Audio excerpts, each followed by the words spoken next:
Hello, hello, hello. All right, let's make sure we share this.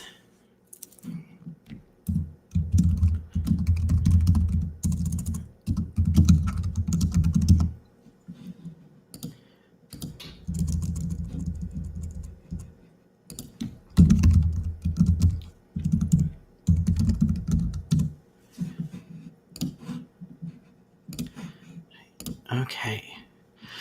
Hello, hello. How's it going? Just making sure I shared this real quick. All right. Hey, Gail. Hey, Caitlin. Hey, Jamie. Caitlin, you are not ridiculously early. You are exactly on time. Okay. Let me just make sure that this went shared correctly.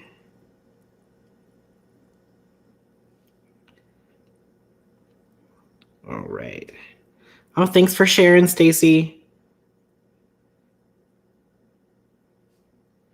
Okay.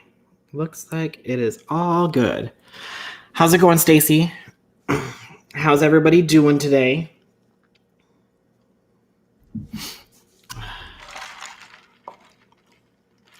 I got my standard Wendy's cup again today. I love Wendy's.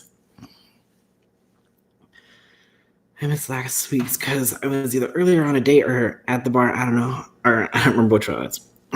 It's okay. It happens. You know what? Real life happens. I totally understand if you can't make it every week. I'm not expecting everybody to make it every week. How does the sound? Because like I said, I did get a new microphone and I have that going with the live today. So I don't know if I need to make any adjustments on it or not. So let me know how the sound is. Hey, Vegan, how's it going? I so forgot it was Tuesday. Yay, love Tuesdays.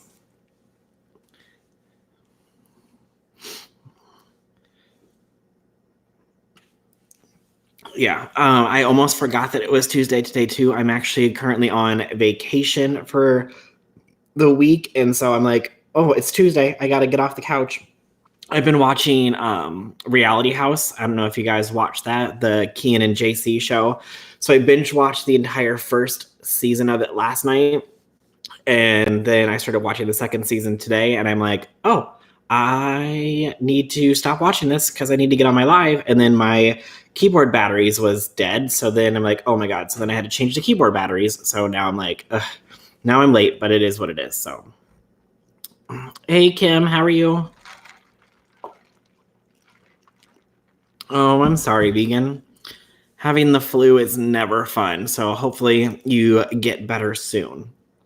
So I had it this year and I'm just like, make it go away. I'm over the flu. It's terrible. I even got the flu shot too, but I know it doesn't protect against like every form of the flu. But oh well. I mean, I tried anyways. So. All right, so I got a list of topics to talk about today. So if you guys have anything that you want to talk about, definitely make sure that you put it in the chat and I will see it. I'll even add it to my list of stuff if it's not part of my current topics, and we can go over it. Going through some things, but otherwise okay. How are you? I'm doing good. Hopefully, whatever you're going through, you come out stronger on the other side, because we all have things that we go through in life, and it just makes us stronger. So it happens. Carl, that's not the kind of tea talk that we talk about in this series, unless it's about, I guess, Trisha Paytas and Gabby Hanna. But both of my boys are getting over the flu. Hopefully I don't get it. Yeah, I mean, the flu's terrible, so. But it is what it is. Unfortunately, it's a part of life that we all get sick and have to go through that. But hey, I'm surprised that we have 2 people already sending weird messages. So look at me. I am way more popular than I thought I was. So, all right. So let's see here. First thing, just like something that I found odd was, of course, the Grammys were on Sunday. I don't know if anybody watched the Grammys or not, but I watched them. I mean, I always watch all the award shows just because, I don't know, it's something to do on a Sunday if I'm bored. And I was watching everything and I'm like, okay, so Nikita and James and a bunch of other people were like at the VMAs, Tana, which I totally understand that Tana had her reality show with MTV, so that made sense, but I wasn't really sure why Nikita or James were there. But then Nikita was at the Grammys. Like, why? Like, I don't really understand that. I know that Liza Koshy was there too.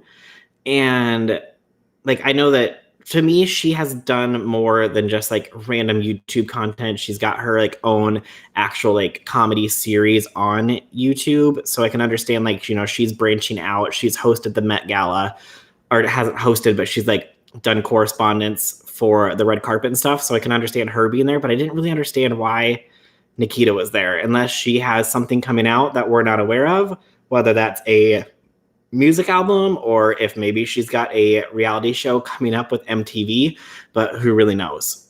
Oh,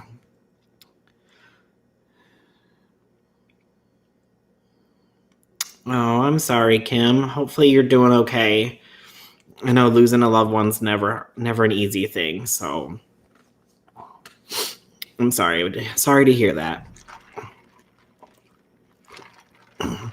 But yeah, so I was super confused on why Nikita was at the Grammys. Like, did I miss something? Does somebody know anything that I don't? And then I know she also won, what was it? Like the Influencer of the Year award or something for the Shorty Awards or something. And it's like she hasn't posted a video in like 4 months. So I don't really know what's going on. So I feel like she has something in the works that's coming out that nobody knows about. But that's just something like super random that I noticed. So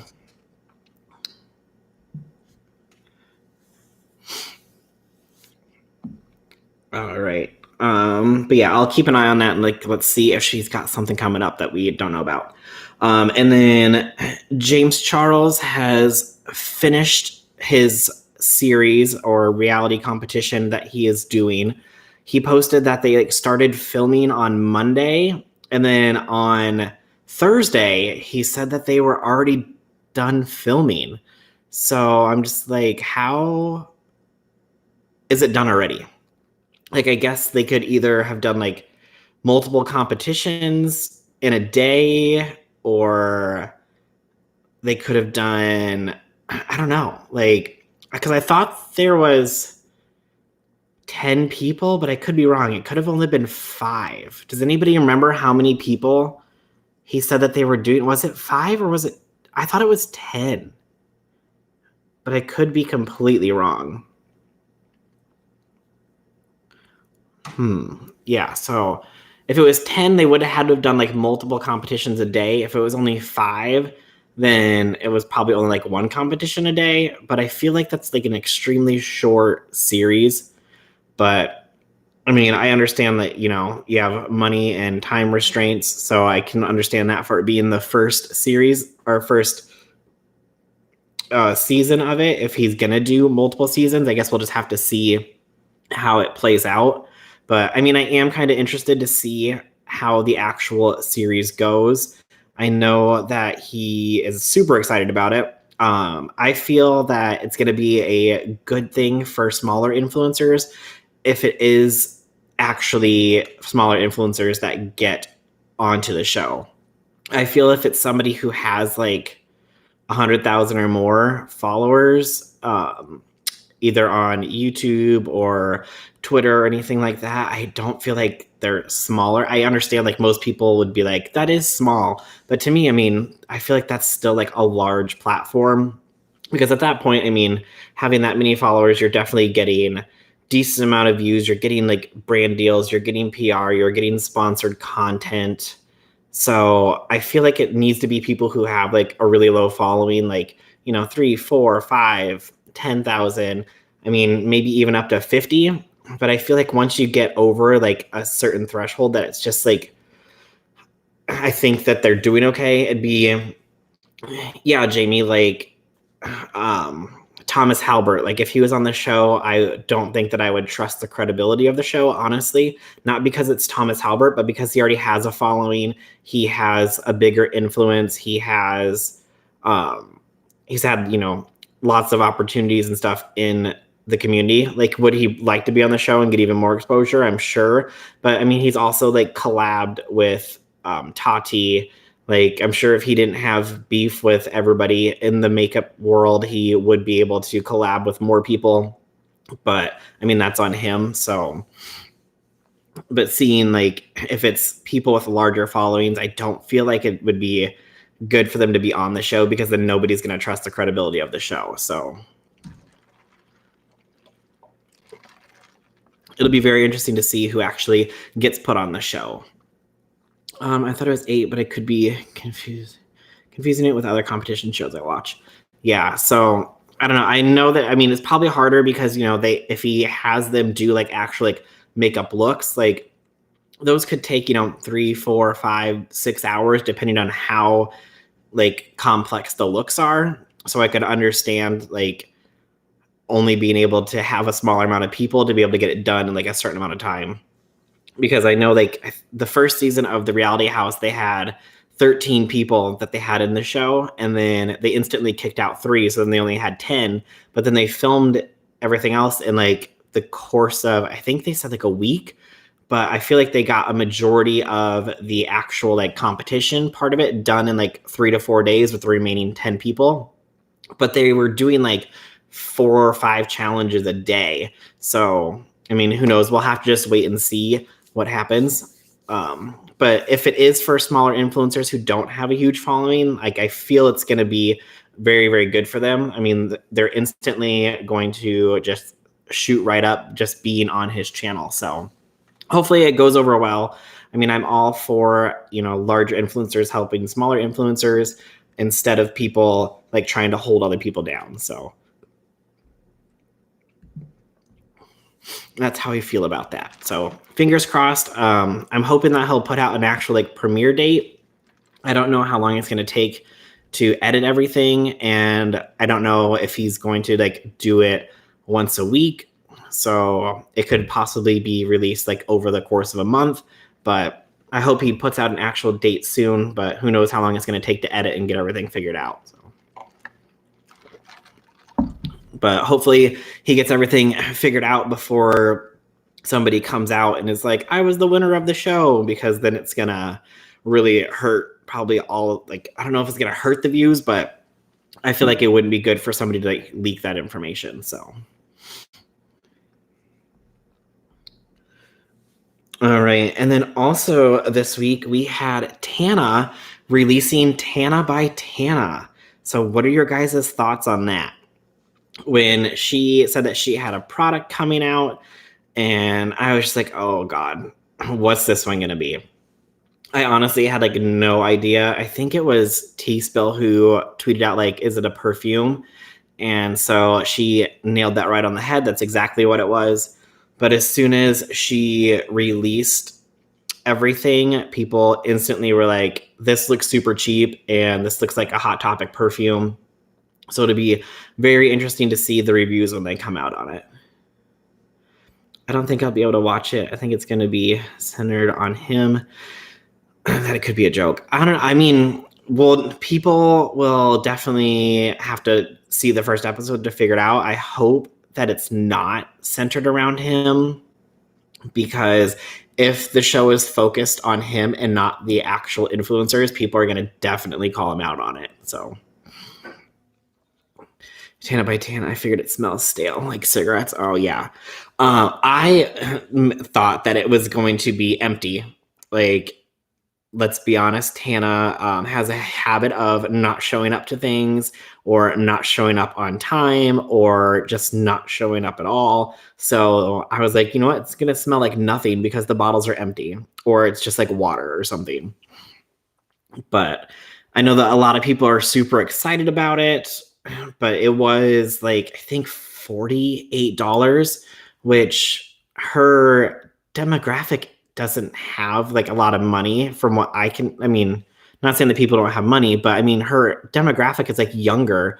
Like I would assume on like her content's not centered towards younger people, but I feel like it's like her demographic is definitely between like the ages of like 8 and 16 maybe.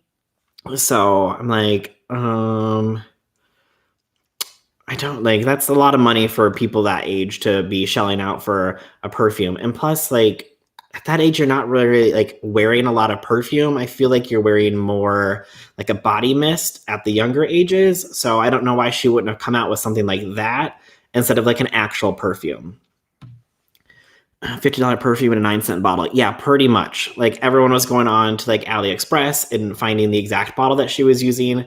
And she even said that she went through like 1,000 different bottle shapes and styles and designs. And I'm like, I don't know. And she also said that she's been working on it in like a year or like for a year. And I'm like, okay, so somebody was giving you a perfume deal like around the time that TanaCon happened or that like after TanaCon happened.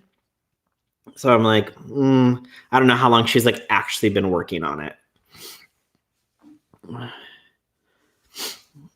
I don't know who Tana is. Oh, Kimberly is Tana Mongeau. She's like, I wouldn't consider her a vlogger, but I don't know. She's just random.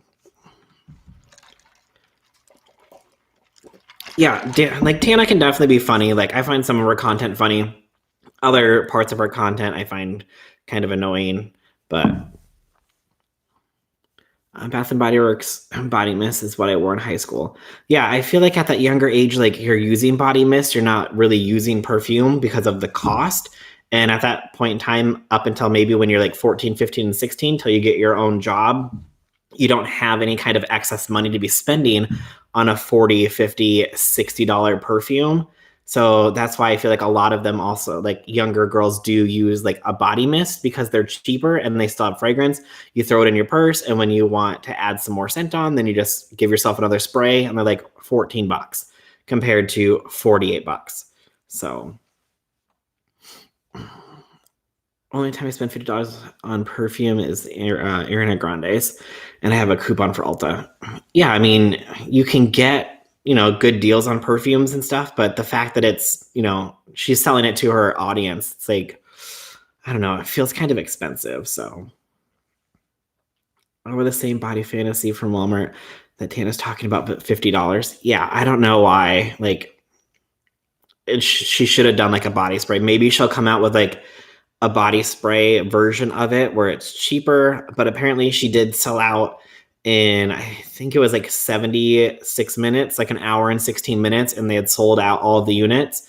And at that point in time, after they have sold out, once you placed an order for it, it still went through and took your order, but it then said, this item's currently sold out and you'll be getting it in 4 to 6 weeks. So I feel like once the order was sold out, it should have said, hey, this order is sold out. So if you want to order it, it's going to be a pre-order for our restock.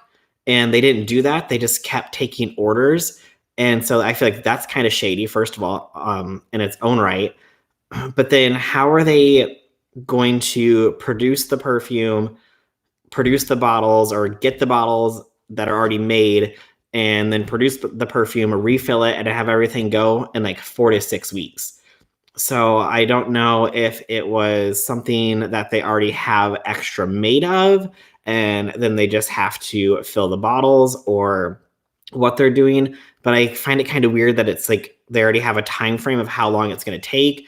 I don't know if they already had more ready to go, but I know in Tana's commercial video, she didn't know how many she was going to sell. She's like, if I sell 50, I'm going to be happy. But she didn't give it. I didn't see an actual number of like the number of units sold. But I'm like, how do you already have a date ready to go for the restock when it literally just sold out the same day?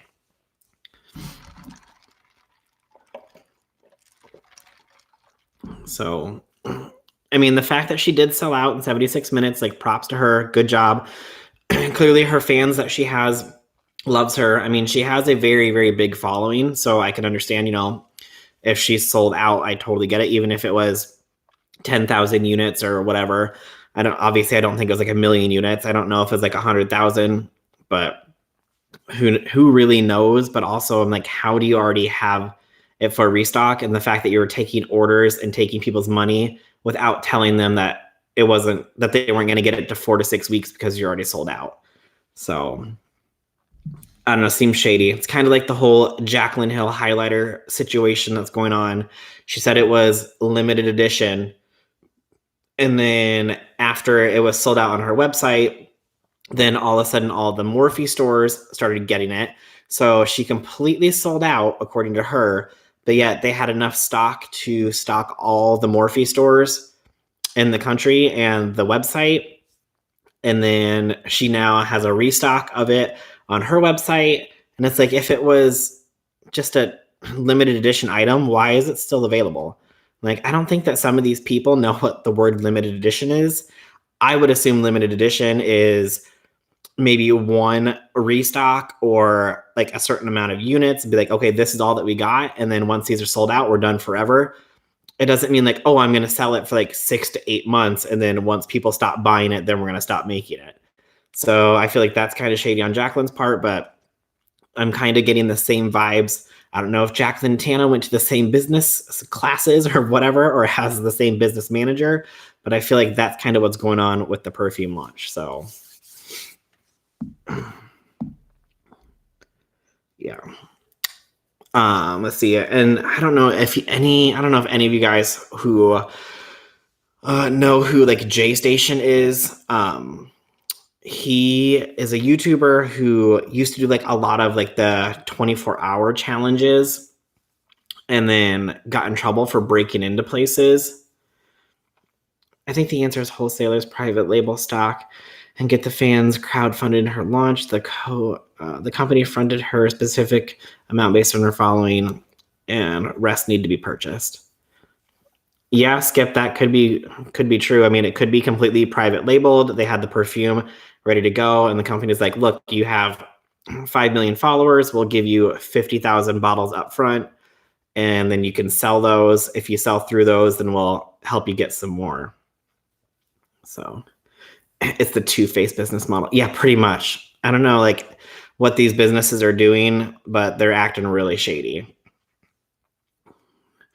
Yeah, so ImJayStation, he has a big following. He has like 5 million people. He did like a lot of 24-hour challenges, like 24 hours of staying in like this place, like staying in a museum, 24 hours of like staying in here. And so pretty much he would post these videos of him breaking the law because that's what he was doing. Like, you're trespassing. So I don't know like why he even thought this was a good idea to make these videos, but I guess it was like the big thing back in the day to make these like 24-hour like staying in these places challenges. But a lot of the people who were doing them had like permission to like stay in these places where he did not. So he was making all this money, and then he got in trouble and lost I believe he lost his AdSense for it because the places were like claiming the money for it because they're like, well, he was breaking into our property. He shouldn't be making money off of that. So then he pretty much went away for a while up until recently. Which she'll do with the money from the launch. But I don't think she ever had all the product. The company runs the website and distribution. That's why it's their benefit not to label it as out of stock or pre-order. Major shady. Dustin Daly's video was an eye-opener. Yeah, I saw Dustin's video where he saw the actual like website that was connected to the order, and it pretty much is like an influencer website where they're like, we'll help you with whatever you need based on like following and engagement. So you bring the following and we will help you get the products that you need and private labeled for you so you can sell them. And so I feel like, yeah, that's exactly what she's doing. And then the money that she's getting from the restock, she is using to then pay for the cost of the new orders that she's getting. And then I wonder if that's going to be a continuous cycle where every time she sells out, they'll keep taking orders. So that way they know how many more to order. So then they never like order too many and then just have it sitting in a warehouse waiting for people to order it. So I feel like, I mean, a perfume is something that like you're going to order once. And if you like the smell, you're going to use it, obviously. If you don't like the smell, you're not. And if you really like the smell, you're going to use it, and it's going to take a while to go through it because, I mean, a perfume should last you a few months, if not longer, depending on how much you're using. And then, so she's not going to need a reorder from these people who ordered it the first day for like months from now. So it'll be interesting to see how much she continues to promote the product too.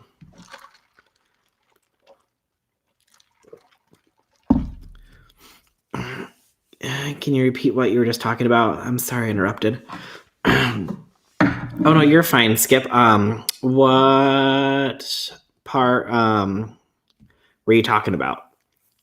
I'm kind of like going back and forth. Sorry. I'll continue on to a topic and then I'll go back and address like any questions that I see. So I keep jumping back and forth. So sorry if I'm losing anybody in the process.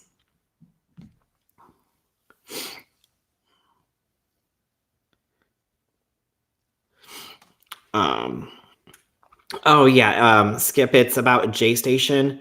So like pretty much what I was saying was just like a history of his channel. He used to do like 24-hour channels and then pretty much lost his channel because he was breaking the law to make his videos because he was staying in these places overnight where he was trespassing. And so they pretty much took his channel down because he was breaking the law to be able to make his content, which is against the TOS of YouTube, is that you can't break the law in order to make your content. So that's how you know like a lot of like these prank videos and stuff are staged, because if people are really going up and like touching people inappropriately, then you're breaking the law and you lose your channel. So just so you guys know, all of those prank videos where people are getting harassed are usually staged. So anyways, he has come back to YouTube and he said that his girlfriend had died and that he uploaded a video saying like using a Ouija board to contact my ex-girlfriend at 3 a.m. So he pretty much was telling people that she died and then was using that for views to get people to watch his content about him trying to contact his ex-girlfriend, which is completely disgusting because since that video has gone up, and we'll get into it a little bit later, but people have been using the Kobe Bryant passing as clickbait for their videos, saying like contacting him with a Ouija board, calling him on the phone. So that's gross, but we'll get into that a little bit later. But so he posted all these videos, and his ex-girlfriend is still alive, and she has filed, I believe it was just a restraining order or like a harassment like suit against him or something. And so she is alive, she's okay, but he now has a warrant out for his arrest. And I believe he's in Massachusetts. I'm not 100% sure.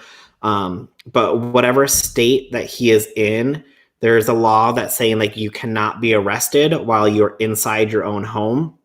So if he like went out onto like the hallway or whatever to talk to the cops when they came to arrest him, then they could be arrested. But if he is inside of his own home, he cannot be arrested.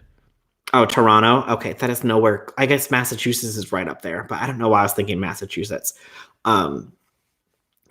So he can't now. He has put up another video saying that his girlfriend is alive and he has no idea what's going on because he said that he's never done anything to her and all that stuff. And then now there's a warrant out for his arrest, so he can't leave his house, and otherwise he will get arrested. And it's like, what is going on?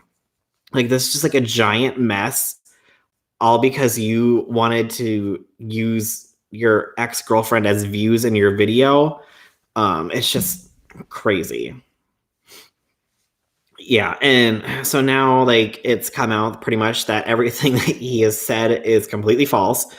and that there is no warrant out for his arrest, and that he pretty much is now just using that as a way to get even more views. And I'm just like, what is wrong with some of these people? I don't really understand. Like, I mean, I guess if you need the money, but like, come on, like, that's not a valid reason really to like be putting these titles out there, to be using people's deaths as a way to make money, and then to be using the law, like, or threat of a law, like arrest, to get you even more views. It's just disgusting to me. So there's no warrant. He's really full of poop. He claimed he purchased her off the dark net at one point. Yeah. Have a good night, everyone. All right. Good night, Kim. Thanks for stopping by. Get the kids to sleep. Like I said, take some time for yourself. Hopefully everything gets better.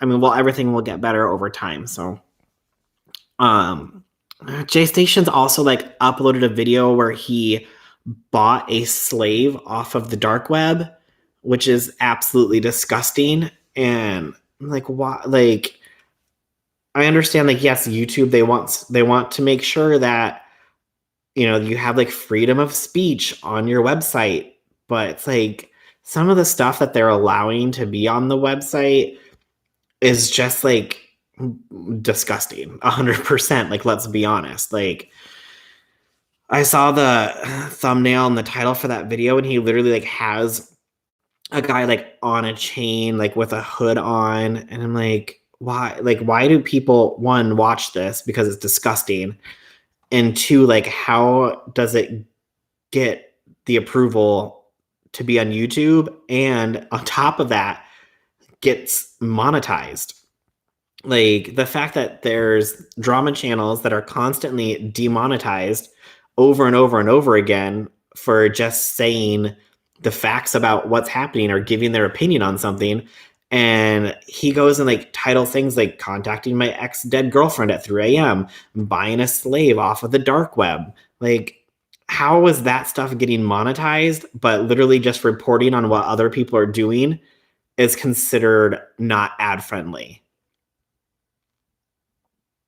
Like, that makes absolutely zero sense to me. So I don't know who is running YouTube's like approval system. How does it get ads? Who's putting ads in that? Yeah, like, so I mean, the way, from my understanding anyways, because I'm not monetized, because I'm not at 1,000 followers, so I don't know everything 100% for sure, but YouTube has like different, like, I don't know, like, not companies, but they pretty much like outsource their monetization issues. Like, everything is monetized through computer learning, and what they say is going to, you know, learn like what's appropriate and what's not. It's gonna like figure out like what channel or what videos are not appropriate for ads, and then it will come back with either yes, it's appropriate, or no, it's not. And then if it's not appropriate, what happens that you have to then like file, I don't know, like, it's not like a complaint, like you file something, you say like, hey, you want it reviewed, and then at that point it gets reviewed by an actual person. The thing though is that these people who are in charge of reviewing the content are from different countries all over the world. So what you might see as something that is ad friendly, like say like LGBTQ plus content, you might see as ad friendly and not inappropriate. It could be a video that gets reviewed by somebody else in the world where in their country or against their beliefs, it's not appropriate. And then they can say, no, this is not ad friendly. Now, YouTube says that everybody who like reviews their content is given like a rule book of pretty much like what's ad friendly and what's not. So then it's not based off of their personal beliefs, but like, who's actually monitoring that? Like, like, where are the checks and balances of saying like, okay, every time a video about this content that gets reviewed by this person is not getting approved, but yet it's ad friendly, like, who is somebody checking back on that and saying like, okay, this person is like demonetizing all these videos against this one specific type of content, but letting all these other types of hate videos through. So I don't like, it's just a giant mess. So I don't know why or what's going on, if they're ever going to get it fixed. But yeah, so pretty much like he's still getting ads on his videos, like while he's buying like or doing all these disgusting things. Let me see if there's any other like gross videos that he has on here. Which brings up a larger question. What freaking country and who freaking thinks videos about purchasing another human is freaking ad friendly? Exactly. Like, who knows what's going on with these people that are approving things?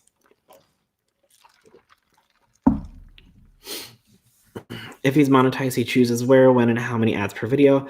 The batch of ads are associated to each channel based on how the creator has his channel labeled, what type of channel. Let's see here. So some other videos on his channel right now are calling the evil tooth fairy at 3 a.m. We bought a psycho off the dark web and he was crazy. No one monitors videos unless they're reported. It goes off of keywords. Yeah, but if it comes back as non-ad friendly, then you request a review, and then because that's through the computer learning. If the computer learning says that it's not like ad friendly, then and if you request a review on it, then it goes to be viewed by a person. Let's see here.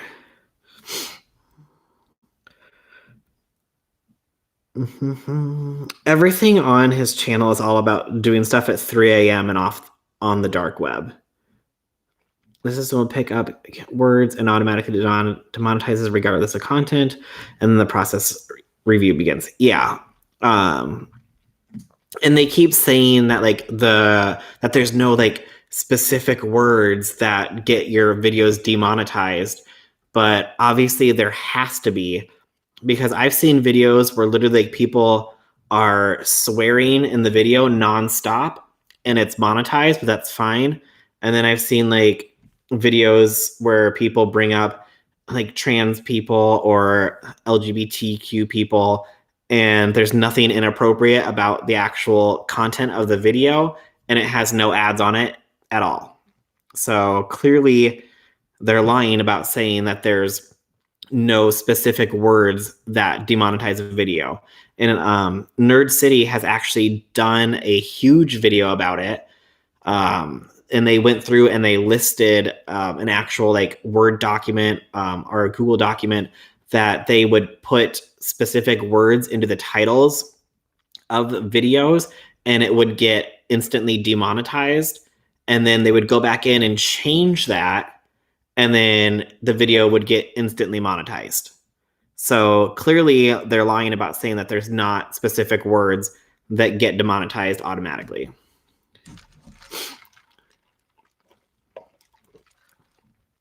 So my point, a slave will never be a keyword that would be demonetized. People need to report him.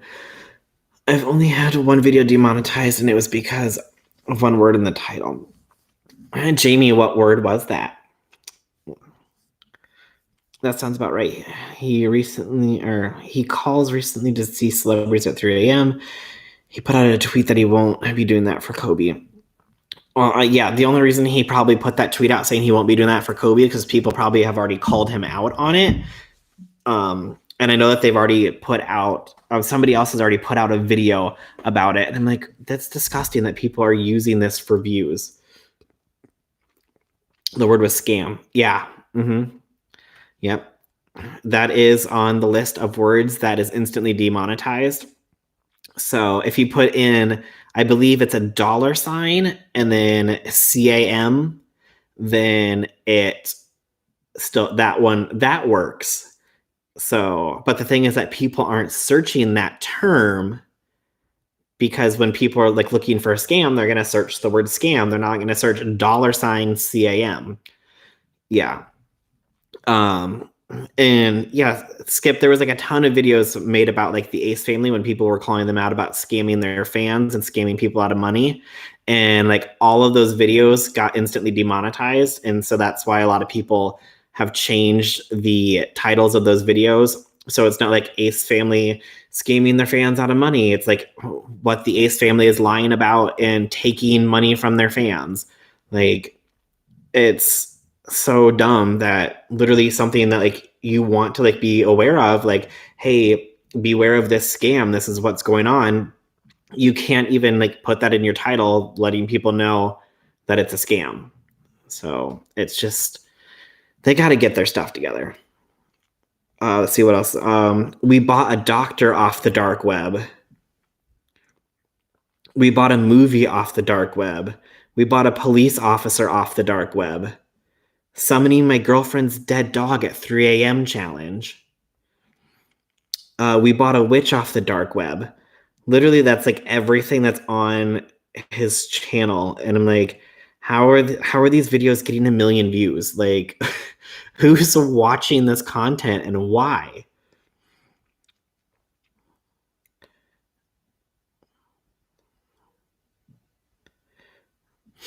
They bought a child off the dark web. Yeah, like who puts that like as their title and like as a video? Like, I don't understand like why that is okay. Like, the sad thing is that, I mean, if you go on the dark web, if you've ever been on there, like, oh, sorry, I accidentally clicked on a video.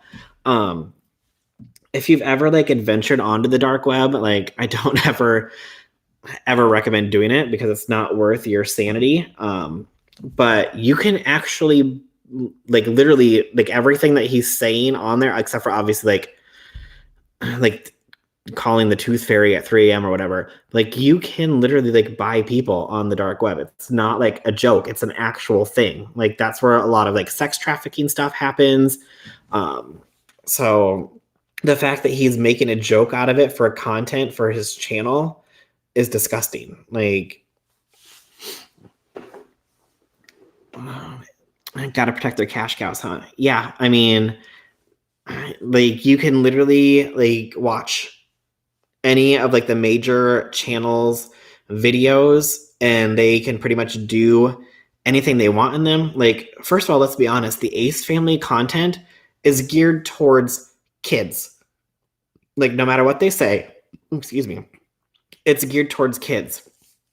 And even in like the last video where they're like picking, like, I hate the fact that I have to watch their videos because they're, one, not directed towards me, but I'm like, they're going to do something stupid in these videos that I'm going to have to report on. So what's it going to be?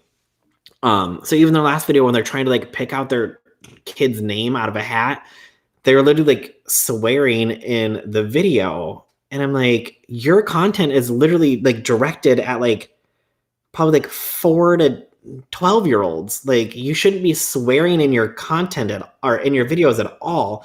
And they're constantly swearing in their videos.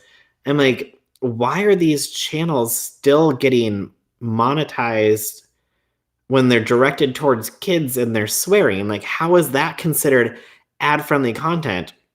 It's like if you put little like commercials like in a Nickelodeon channel that has swear words in it. Like, any parent who's like sitting there and their kids watching, I don't know, is Peppa Pig still on? Kids are watching like Peppa Pig or Bubble Guppies or whatever.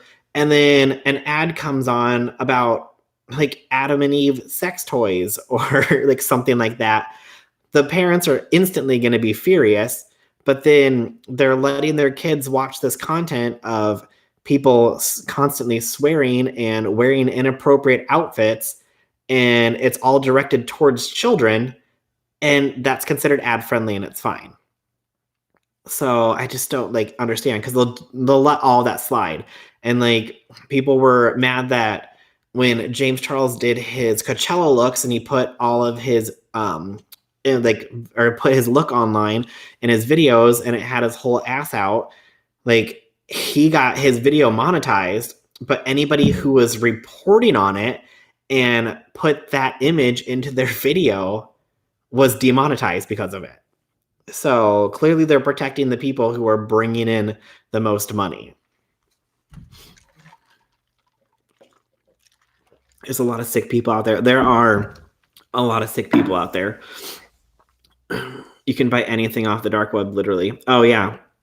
Like, and it's not just people on the dark web. Like, there was a girl who was just kidnapped across the street from where I work at 3 a.m. when she got off work. So, I mean, it like literally like there's terrible people everywhere, not just online, unfortunately. Like, it's just something that's always going to happen no matter where you are.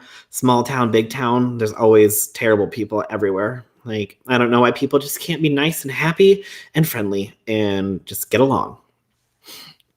But I guess that'd be too easy. But we shall see what happens with ImJayStation and all that stuff. Oh, excuse me. Let's see here. So while we're pretty much on that same topic, we'll go ahead and talk about the passing of Kobe. I'm sure, obviously, anybody, I mean, if you guys have been on Twitter, if you've been on TV, if you've seen anything, thanks, guys. You know that Kobe Bryant passed away in a helicopter accident.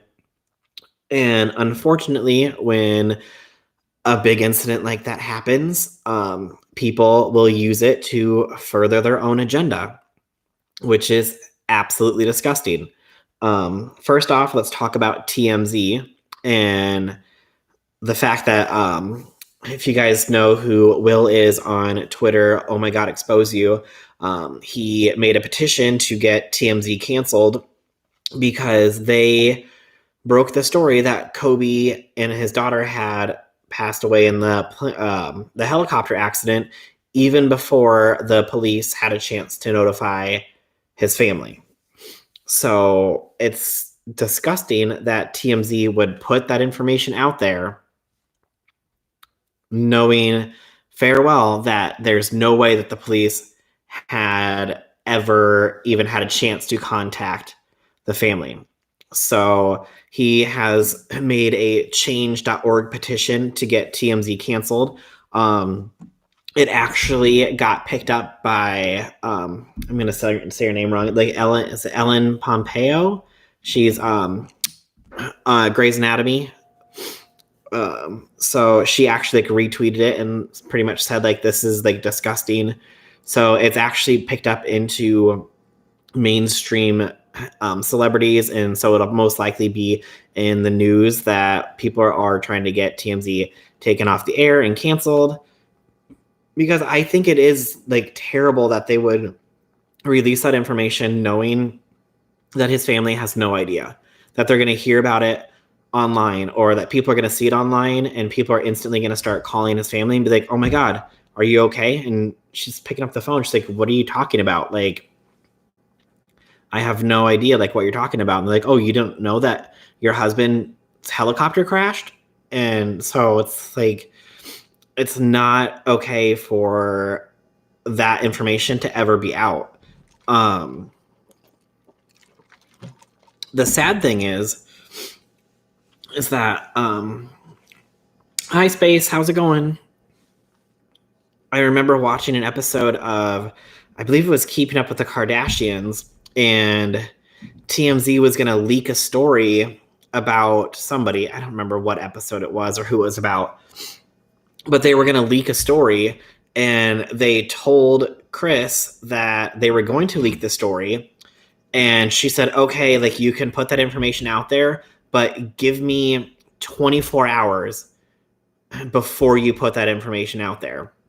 So the fact that they would give them like a heads up that they're going to leak the story about whatever it was, and then that way they had a chance to like get everything ready to go, like press and all that stuff, they would give them the courtesy of that. But literally when somebody's husband and father passes away, they're instantly just like, they don't care. Like all morals are out the window.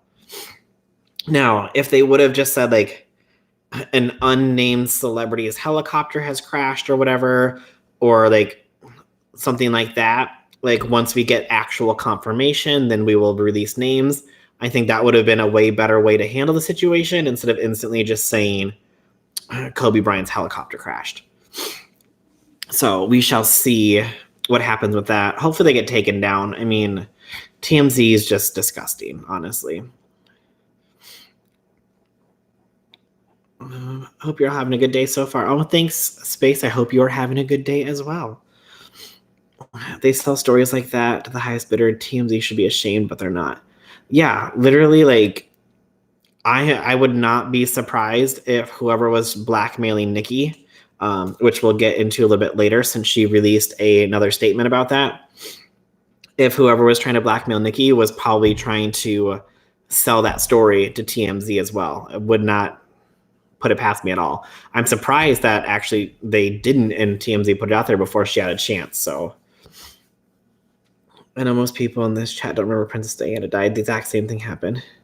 Yeah, I remember. It was during, I believe I was on Christmas break when it happened. But yeah, she was being chased by the paparazzi, which is what TMZ is. And literally, like, so her driver was trying to flee and get them to safety. And so they were speeding and lost control of the car and crashed because they were being chased by the paparazzi, which is now why California has a lot of paparazzi laws because of that, to prevent that from being able to happen. So I don't know like how well they're done, because clearly you can see when people like get out of my way, like in the paparazzi videos and stuff, they don't really care and they just want to like provoke the people and get them to like push them or punch them or whatever to try to get a payday. So like, I understand that, yes, it's their job to go out and get pictures of celebrities while they're out and about and eating and like whatever. But you can do that while also not invading their personal space and crowding up around their car and like standing in front of their car or, you know, all that stuff. Like, you can stand back 5 feet, 10 feet, get the picture that you need. You don't have to crowd them and invade their personal space. That's what I think. But they just are out there trying to get them agitated so then they can get a picture of them angry or be like, oh, like Paris Hilton attacks the paparazzi or something. I don't know. But I mean, like, I understand, yeah, it's your job, but that needs to be more regulated. Say like, no, you cannot be within, 5 feet if this is what you're supposed to be doing.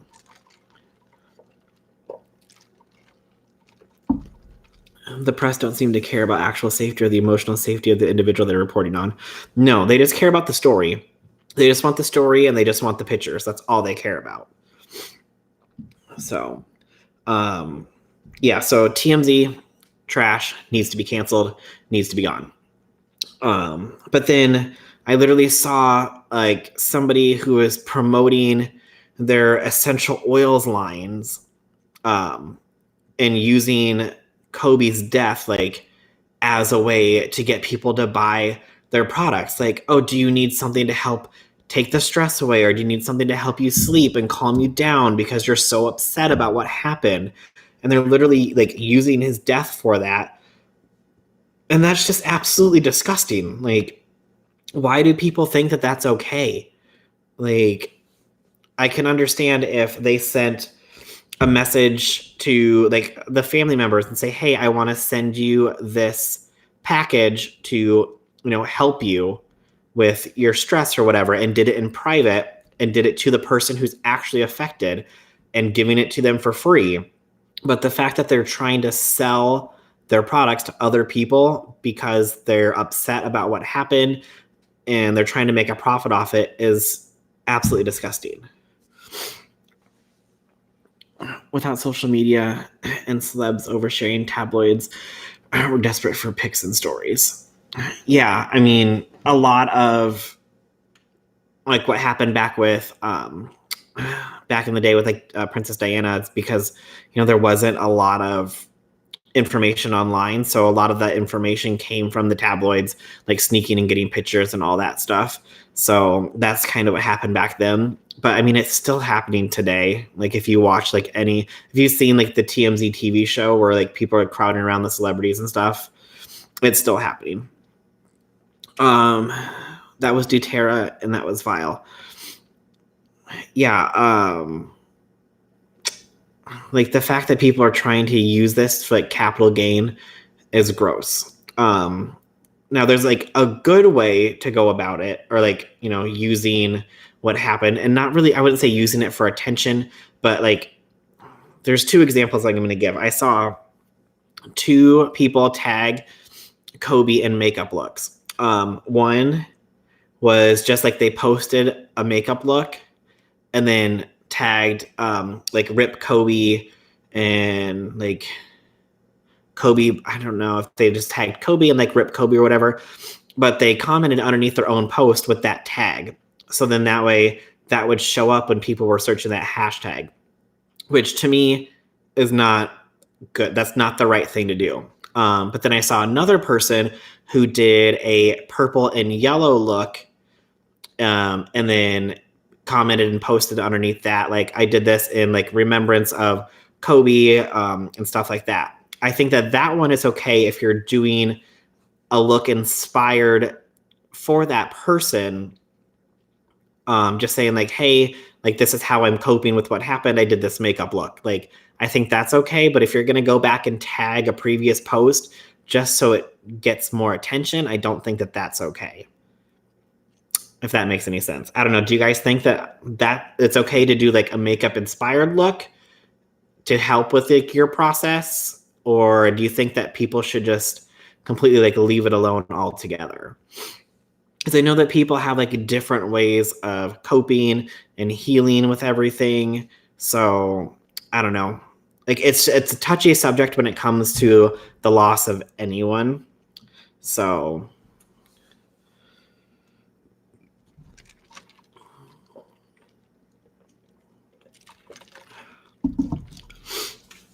that's not okay. Who falls? I don't know who the actual, I don't know. I just saw it on my Twitter. I didn't take like a screenshot of it or anything of who was the one that did like the false tag that they put the tag on afterwards. And I don't know, like I said, I just saw it on my timeline of the person who did like the makeup look inspired. So I don't know. I mean, yeah, Jamie, right? It's like a fine line after a tragedy.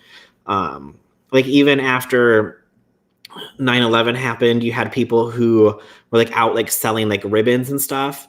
And so people were like buying money for these ribbons, and people were saying that the money was going to, you know, help with the loss of people's families, like, you know, to help them for the people who lost families, stuff like that. But then you also had people who were doing it as well, who were just keeping the money for themselves. So like people will use any kind of tragedy to try to better themselves in whatever way they can. There's a petition to get TMZ taken down. Yes, Vanessa, there is. So we shall see if it actually happens. I don't think anyone should be trying to profit off someone's tragic death. Yeah, if you're trying to profit off of it, absolutely not. Like, if you're doing something like to like creative to honor that person, or to, you know, that's how you want to channel your emotions, like I can see that. But then it comes to the point like, well, if you say made this drawing or made this like painting, or if you made the song, like, do you post that online to show like, hey, like this is what I did, and like to be able to remember this person? And then it gets to the point of like, okay, is that because that person wants to share how much love they had for this person, or are they posting it because they're looking for attention? Like, it's a very, very fine line.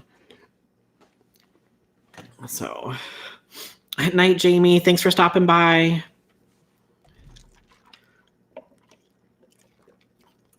Being inspired is okay, but I don't like the tag being used for traffic. Yeah, it just like, it's a very, very fine line of like, okay, I want to share how much I love for this person, and so I created this in honor of them. And then it's like, okay, but are they using it to gain attention? Like, that's the world that we live in, where you don't know somebody's true intentions, unfortunately. Because some of the like stuff that I've seen, I'm like, oh, that's like really cool. Like, somebody did like a drawing of Kobe and his daughter where they literally like wrote out their names to make the drawing on TikTok. And it's like, okay, so that's like, it was like super cool because when you zoomed out, you saw a picture, but when you zoomed in, you just saw their name written over and over and over again. But then people are like, okay, well, is this being done because you're trying to honor this person, or are you doing it to try to get views on TikTok? So it's a very thin line. It's a very touchy subject.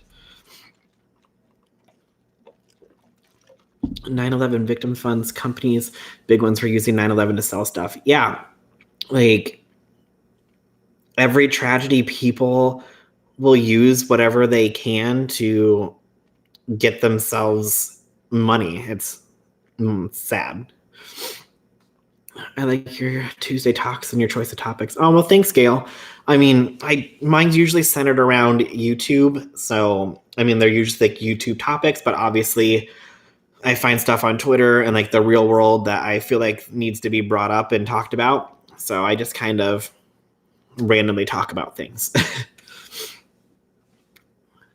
Okay, but don't tag dead people and brands.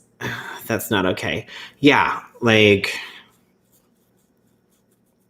yeah, especially when you throw in those brand tags, it just makes it look even worse. Like,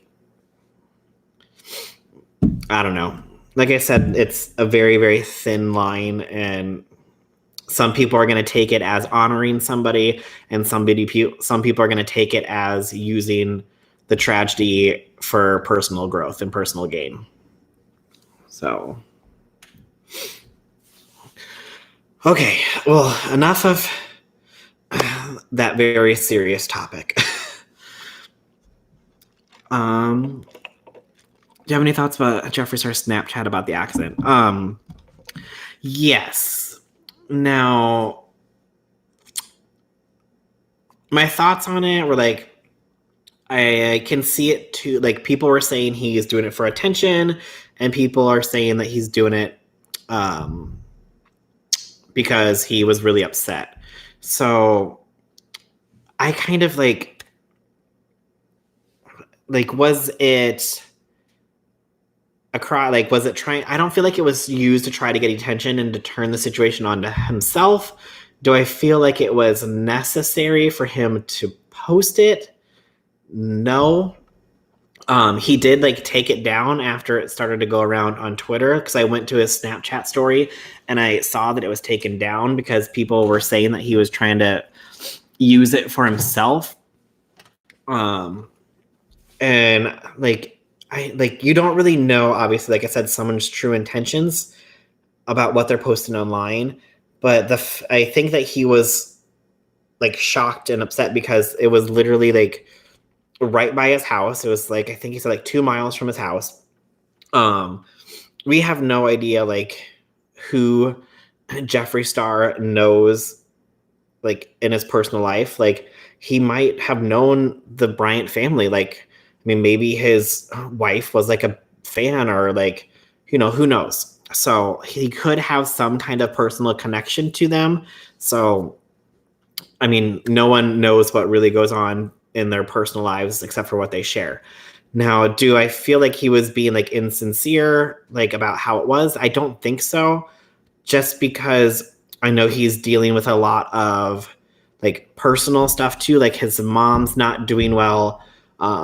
His grandma's not doing well. So I think that the loss of somebody who lives I believe they live like in the same community, and is like a major celebrity, like the loss of somebody like that happens like so suddenly, like kind of brought up those feelings about how he could be losing somebody in his life as well.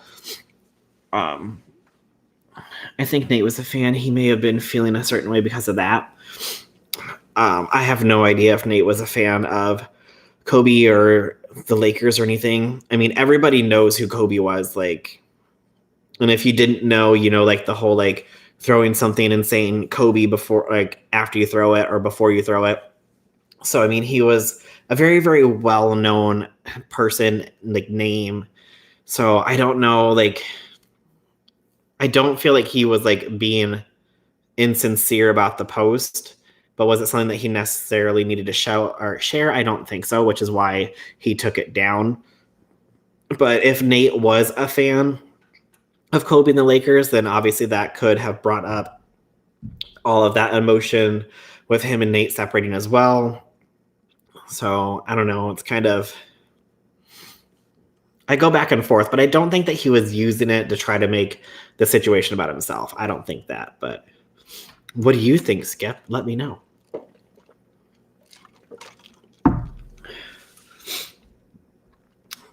Okay.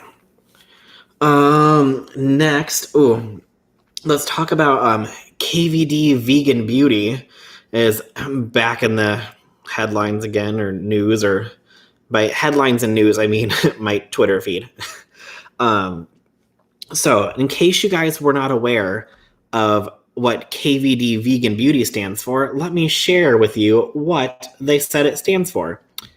So K stands for kindness, V stands for vegan beauty, D stands for discovery and also doing good, vegan beauty. So apparently the brand name, when you say it out loud all together, is kindness, vegan beauty, discovery, doing good, vegan beauty. Yeah, I don't know who wrote that PR statement for them, but it makes absolutely no sense. Like, why would you name your brand KVD Vegan Beauty and then have vegan beauty as one of the initials?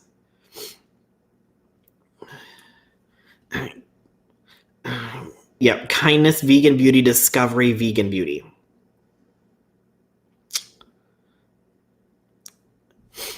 They need to be fired. Yeah, like, I don't know who, like, on their PR team or their marketing team was like, that was a good idea. Like, this sounds like super, super good.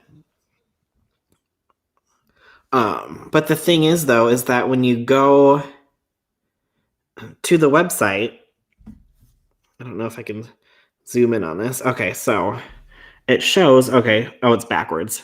But it says like KVD Vegan Beauty. And of course, like, I can't focus on my phone because my camera's like built into my computer and it's super old. But it says catvondbeauty.com. So they haven't even like switched like the name of the website. Like, you can pay for the website. Like, if somebody goes to catvondbeauty.com, you can get it redirected to like kvdveganbeauty.com if that's the website that you want it to be. But literally, like, it all goes to Kat Von D's website still, even though it says KVD Vegan Beauty. And then, like, if you look at the products, which again, it's going to be backwards, but it still says, oh, it's not going to work. Stupid phones. It still says Kat Von D on the packaging. So they never even like changed the packaging of any of it.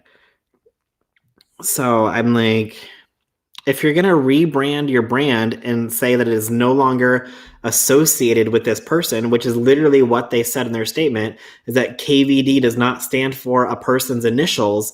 It stands for kindness, vegan beauty, discovery, vegan beauty. But yet they're literally using all the same products and packaging that say Kat Von D on them. So that makes absolutely no sense. Like, if you're going to release that statement, then you need to have everything rebranded before you actually put out that statement.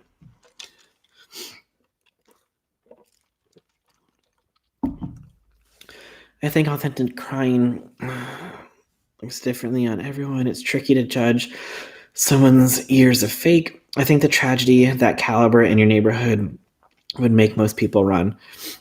Yeah, I mean, you don't know like who, like how somebody is feeling. I mean, if somebody's putting on an act, but once something like that happens, you know, in your neighborhood and close to you, then, you know, it can affect people in many different ways. Like when the situation happened over at my work where that girl got kidnapped, like literally everybody that I worked with was scared. Like when people were leaving, like everybody would leave in groups of 2. Nobody would walk anywhere by themselves.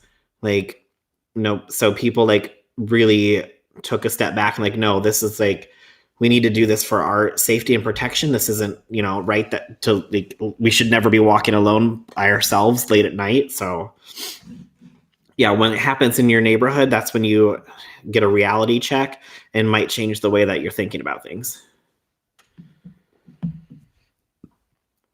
Let's see here. They should have hired someone just to come up with a new name. Yeah. Like we could have done like, or even like kept it like KVD, but like made it stand for something. Even if they were like, I don't know. Well, and you need like new artwork and stuff too. But like it could be like killer vegan designs or something. I don't know. But kinder vegan beauty, discovery vegan beauty is a good tagline. Yeah, like something. I mean, they could have called it like kids vaccination beauty, vegan beauty.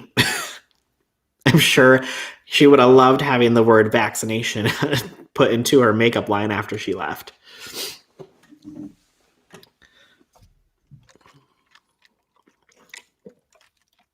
Let's see. Run out. Oh.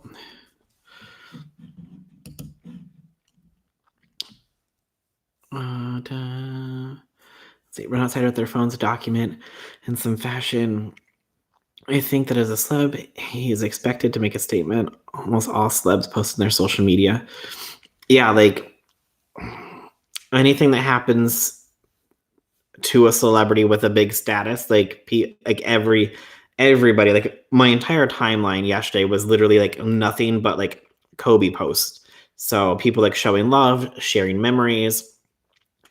So I feel like pretty much everybody was responding and posting messages about their loss. And so I don't know. I mean, no, like I said, no one knows people's true feelings or intentions. So we'll just have to see how it plays out.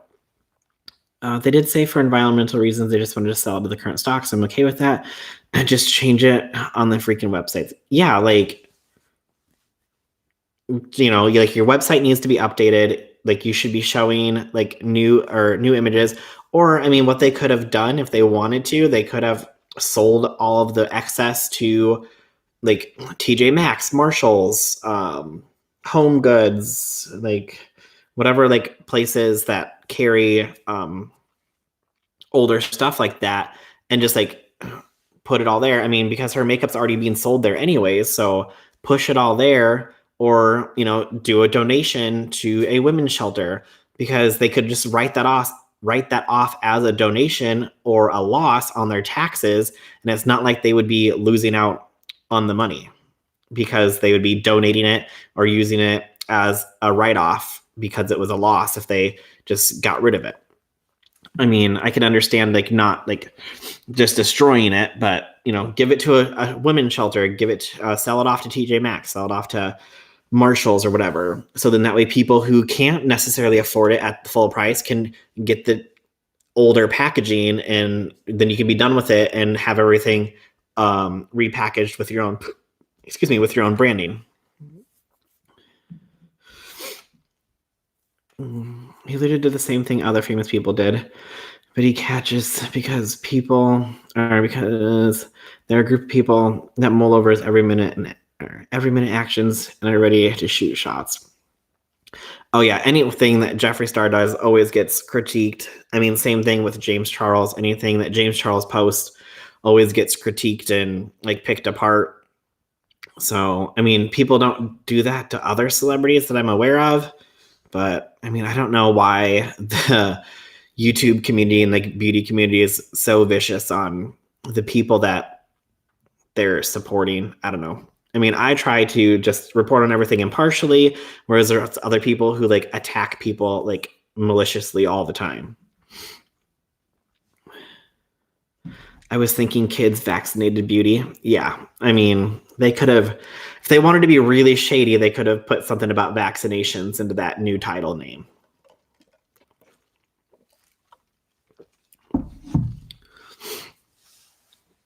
Apparently, a helicopter ride are an unusual ways for celeb to travel. He travels private often, so I bet it was a reality check. It was scary. Yeah.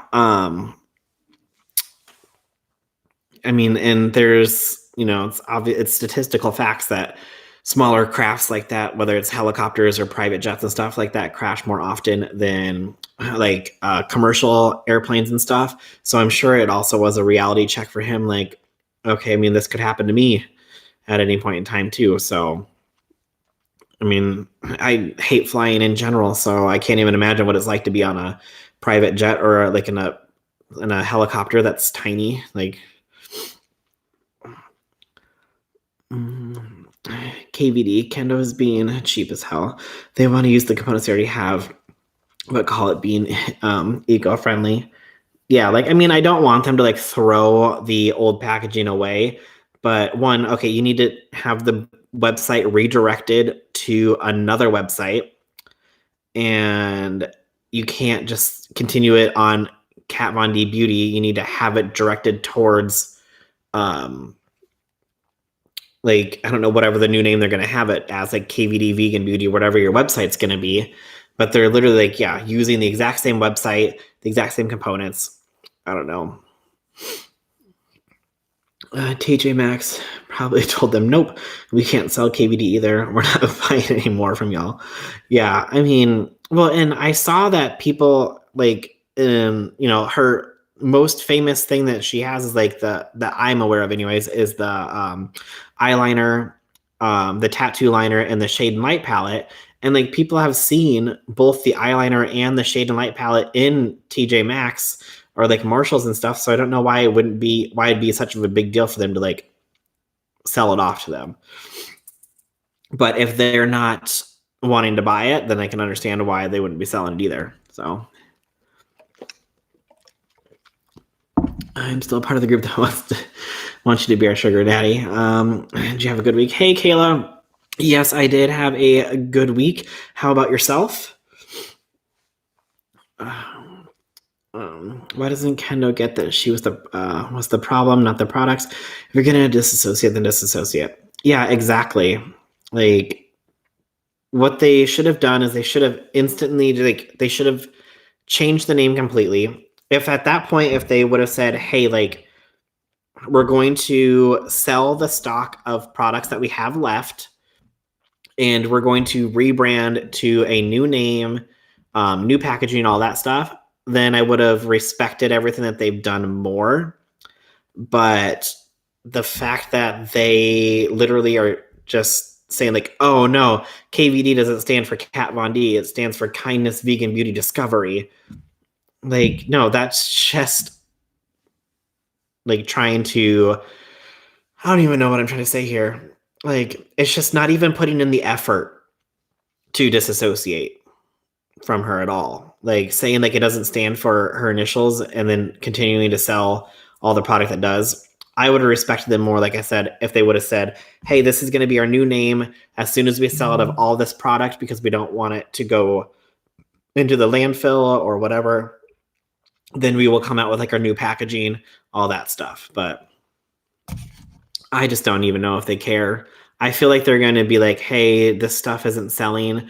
Let's just sell the stuff that we have and just scratch the brand and give the formula for the liner and the shade and light palette and the foundation, all that stuff, to somebody else.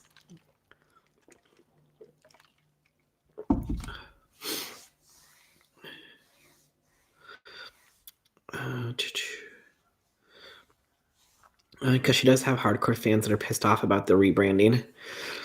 Yeah, I mean, but every brand is always going to have hardcore fans, like no matter what. But it comes to the point of, when does continuing to make the product for those specific fans hurt you more than help you? Like, if they completely rebranded everything and came out with another name, different packaging, all that stuff, would they be selling more products? because people aren't boycotting them anymore, because the fact that it's still KVD, it's going to remind people of Kat Von D, and they can say like, oh, she's not getting residuals and stuff like that. But I feel, I don't know, I'll have to look into it to see like if any of her stuff is like trademarked for herself. So we'll have to see if like that design, like her KVD design, if that's trademarked for herself. If so, then if they continue to use that design, if she has the trademark on it, they have to pay her for it. So we shall see. I'll have to look into that a little bit and see what I can find.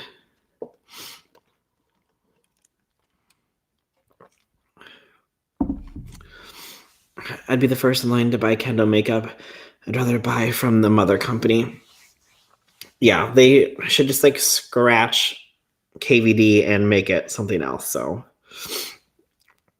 and Kendo Vegan Beauty is a good name. They can easily change that D to a B. Yeah, like, or even just come up with new packaging and new designs altogether. Like any of that old English writing and stuff, or tattoo writing, whatever you want to call it, that's on her packaging. If they rebrand and they continue to use that same font, then people are going to continue to not buy the brand because of the packaging, because it's going to be way too similar, and they're going to just associate it with Kat Von D, whether or not the company says that it's not Kat Von D.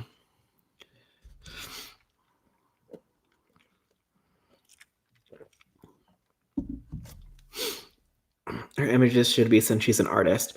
Yeah, I'm assuming that all of the fonts and stuff that she has used on all of her packaging is copyrighted. So if they continue to use that, she's going to be getting checks because of that.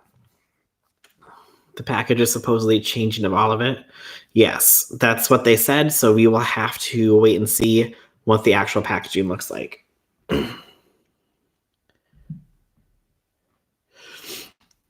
Let's see here. I don't really feel like talking about Aaron Carter. Aaron Carter continues. I don't know if you guys have been keeping up with the Aaron Carter drama, but he has yet again stolen somebody else's artwork for something that he's doing. Aaron Carter just needs to go away. They're pulling a Makeup Geek. They'll replace the packagings once all this is sold out. Bunch of cheapies. Yeah, but I respect Makeup Geek more than I respect Kat Von D Beauty. Makeup Geek was doing a rebrand because they wanted to rebrand. Like, they wanted to change the way that things looked, change, like, to make their brand more sustainable and more eco-friendly and more functionable. Whereas KVD Vegan Beauty is rebranding because the figurehead or face of the company was pretty much bringing down their company and sold off her shares. So they're rebranding because they're trying to make or trying to redo their brand, where, if that makes any sense. Does that make sense? Like, Makeup Geek's rebrand was because they wanted to. Kendo's rebrand is because they have to. So, excuse me. Did you already talk about the new NikkieTutorials video? No, Kayla, I have not. That is coming up shortly. No, don't get me wrong. I love Makeup Geek and Marlena.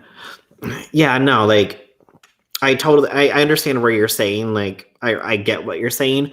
But like I said, Makeup Geek, like, is choosing to rebrand, so they want to sell off all their old stuff and then have the new stuff. Whereas Kat Von D Beauty or Kendo has to rebrand, so they don't have a choice. So, I don't know. I mean, maybe it's because I support Makeup Geek more than I support KVD, so I don't know. I mean, I guess as long as they're not throwing it in landfill, like, whatever. But I don't buy their whole name rebranding and all that stuff. Okay. All right, so I don't remember if we talked about the Blendifuls last week or not. I don't think so. Let me check my notes here. That's not the right week. No. Okay. So, Tati released her Blendifuls. Plus Makeup Geek, they completely redesigned the packaging. It wasn't just a logo update. Yes. Okay, we did talk about Blendiful. It wasn't in my notes. But so ever since all of them had come out and everything, oh yeah, I did remember talking about them a little bit. But now people are like posting videos of them ripping and like all this other stuff. So, people are now like calling out Tati for like not making a video and stuff. So here's the issue is that like people are like washing them. I don't know how they're washing them. I don't know if they're throwing them in the washer, if they're like throwing them in the garbage disposal, like what they're doing. But I mean, if I was trying to wash one, I would probably like use warm water and like a squirt of like Dawn dish soap and like rub it around with my hand. That's what I would do. Just what I'm thinking. But I mean, who knows what people are thinking when they're cleaning things. But apparently, from what I've seen anyways, there's not like a lot of clear instructions on how to care for it, let alone use it. So people are now calling Tati out because she has still yet to put out an actual tutorial video of how to use them. I saw people cutting them. I believe she gives directions on proper washing to prevent mold and stuff. Yeah, where the F is the tutorial video? She said it would be out, and I'm here like, how is she making it work like that? Excuse me. Yeah, I saw Jen Love's reviews, cut it open, and like to see what the inside was like and to see if any makeup was getting on the inside, which it wasn't, so it was all staying on the outside at the moment. But I'm sure if you continuously use it over and over again, it's going to eventually like seep through. And yeah, in the beginning or in the launch video, she said like wash in the sink and all that stuff. But the thing is that if you didn't watch the video or didn't read the instructions on the website, because it says on the website to hand wash with like warm water and soap, I believe, on the website. But I don't have the packaging, so I can't 100% confirm this, but people are saying that there's no instructions on how to care for or clean it on the packaging. So unless you go back to the website and see the instructions on how to care for and clean it, or watched the launch video, you have no idea how to clean it because there's no directions on how to clean it in the actual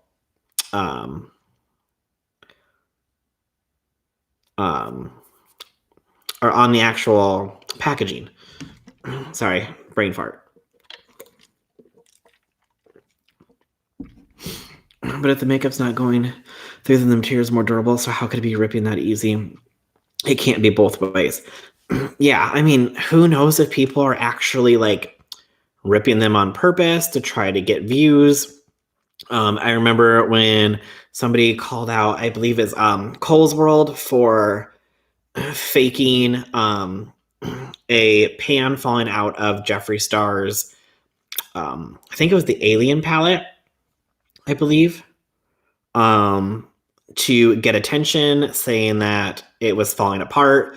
And he got called out because people were like, well, you've already opened it, you've already used it. How do we know you didn't pry it out? So who knows if people are actually faking these ripping or if it's something that's actually happening. I mean, you'll never know, unfortunately, unless it's somebody that you trust. But the thing is, she's been showing how to use velour puffs for a couple of years. If you don't watch her enough to know why she came out with this product, why is it a game changer? Why would you buy it? Well, I mean, people are going to buy it because their favorite beauty gurus who are using it and loving it are going to be pretty much promoting it and selling it for her. Like, I believe Manny did a video on it. And if Manny's like, oh my God, I absolutely love this, you need to get one, they're going to take his word for it and go buy it and not go back and watch Tati's old videos about using the velour puffs from, 2-3 years ago, 2 months ago, whenever. So like people might not even know that she had used things like this in the past. So it could be somebody who's just recently gotten into makeup and like, oh my God, I really want to try that.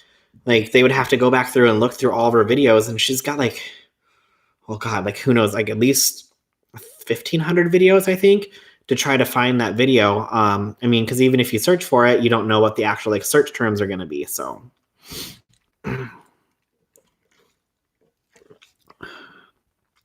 as someone who recently started watching Tati, I bought it because Tati said it would make my makeup flawless.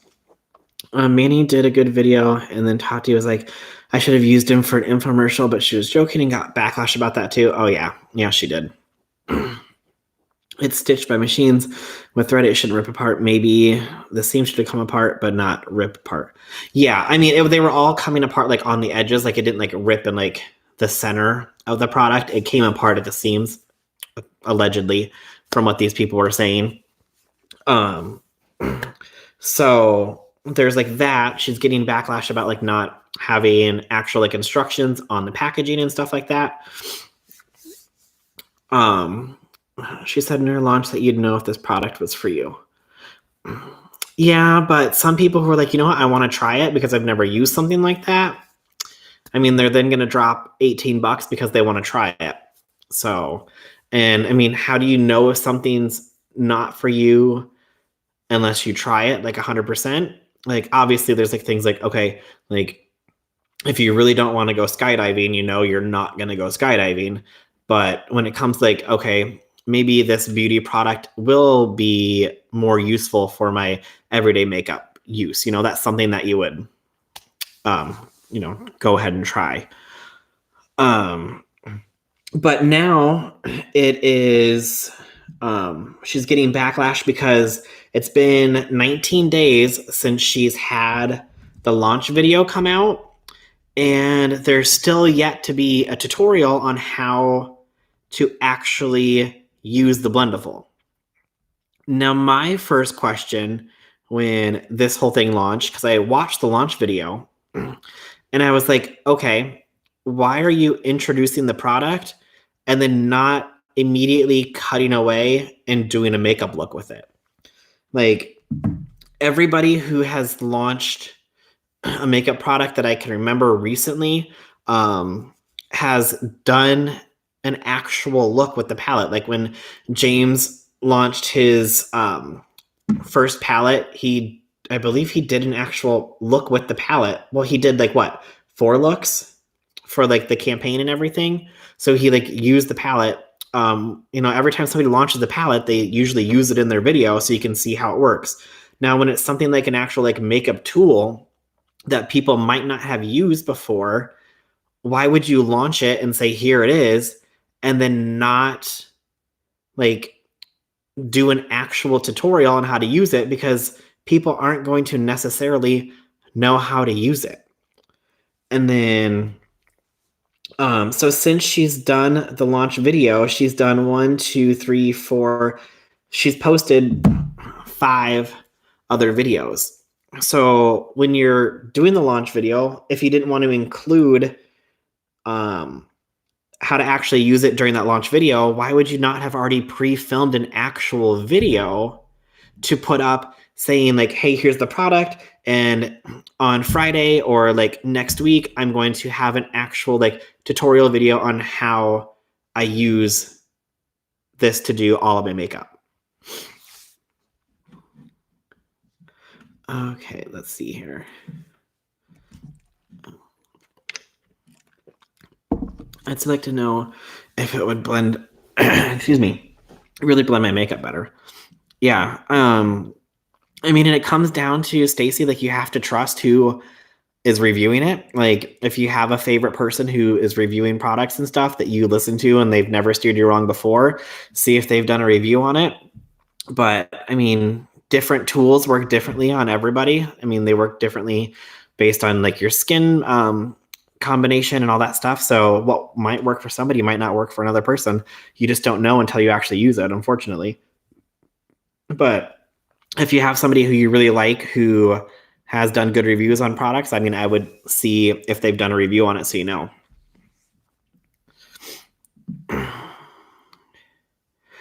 Go back to her videos for when the Urban Decay came out, and then Get Tips and Tricks video a couple of months after that. I think it was P.S. Patrick Starr Kennedy, or Kayla, talking about how it's awkward to use because of the size. And I think he needed more makeup with it. I want one so bad, though. Well, Donna, if you want one, like, I'm not saying you can't get one. I'm just saying that people are like, where's the tutorial on how to use it? James only does looks with his palette. Yeah, like, James stands by his palette 100%. And, like, good for him. The fact that he has stayed true to that, like, all the way. And he's like, you know what? You can do any kind of look with this palette, you guys. I'm not lying. And it's been 2 years since that palette's launched, and he's pretty much used that palette for everything in his channel over the past 2 years. Like, at least you know that he was not lying, saying like you can do pretty much anything with this palette. I thought she did a demonstration with the Blendiful after she talked about it.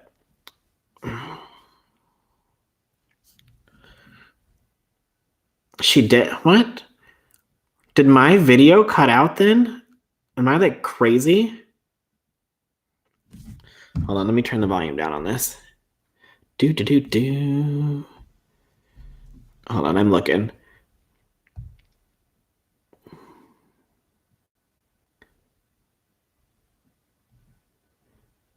Okay. Like, where, like, because I'm like scrubbing back through the video, and she's doing like basic information, but oh wait, hold on. Okay. Oh my god, maybe because it was so short that I'm like I like didn't even notice.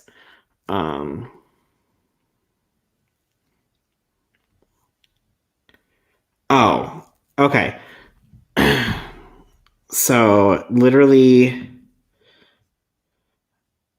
9:48. So sorry, what I can see in the video is that she did a cutaway for 5 seconds while she was talking about like how to use it. So, but to me, like, I wanted to see like a full, like, actual use of the product. Like, did I miss anything else in that? Like, I see that like a little cutaway, but I want like a full, like, actual video about like using it from start to finish, personally. I don't know.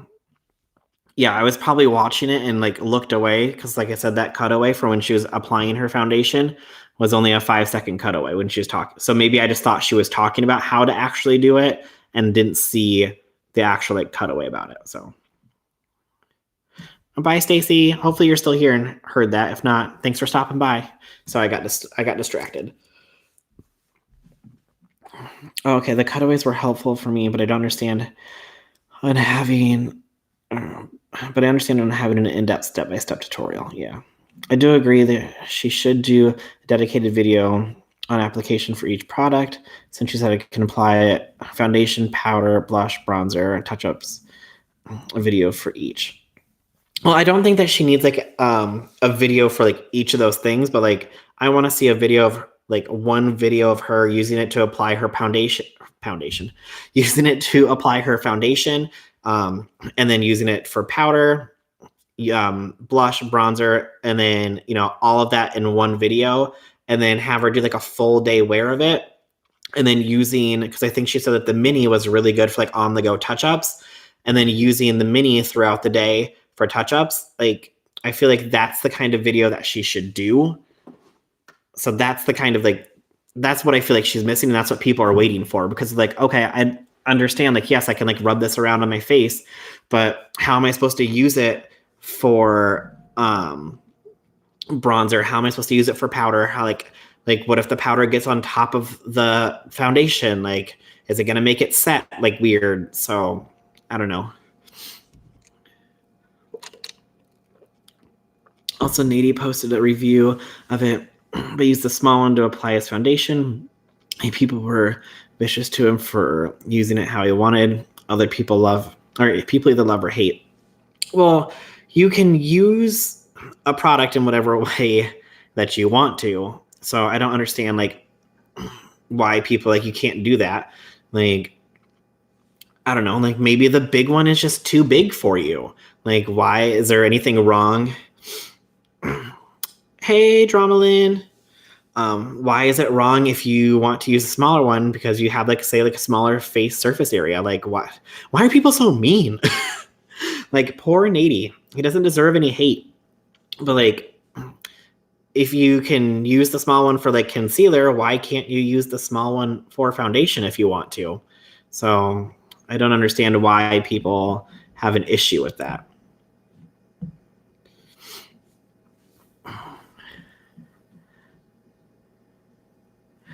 Let's see here. What have you missed? Let's see here. We have talked about the James Charles show. We've talked about wondering why Nikita Drugun is still why she's at the Grammys.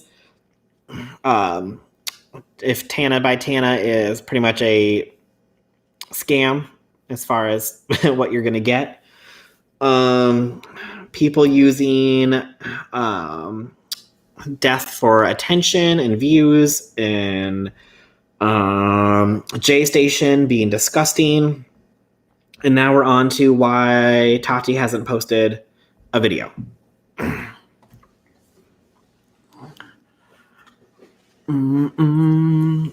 been using a bootleg version of her puff since she's mentioned it years ago, only for touch-ups though.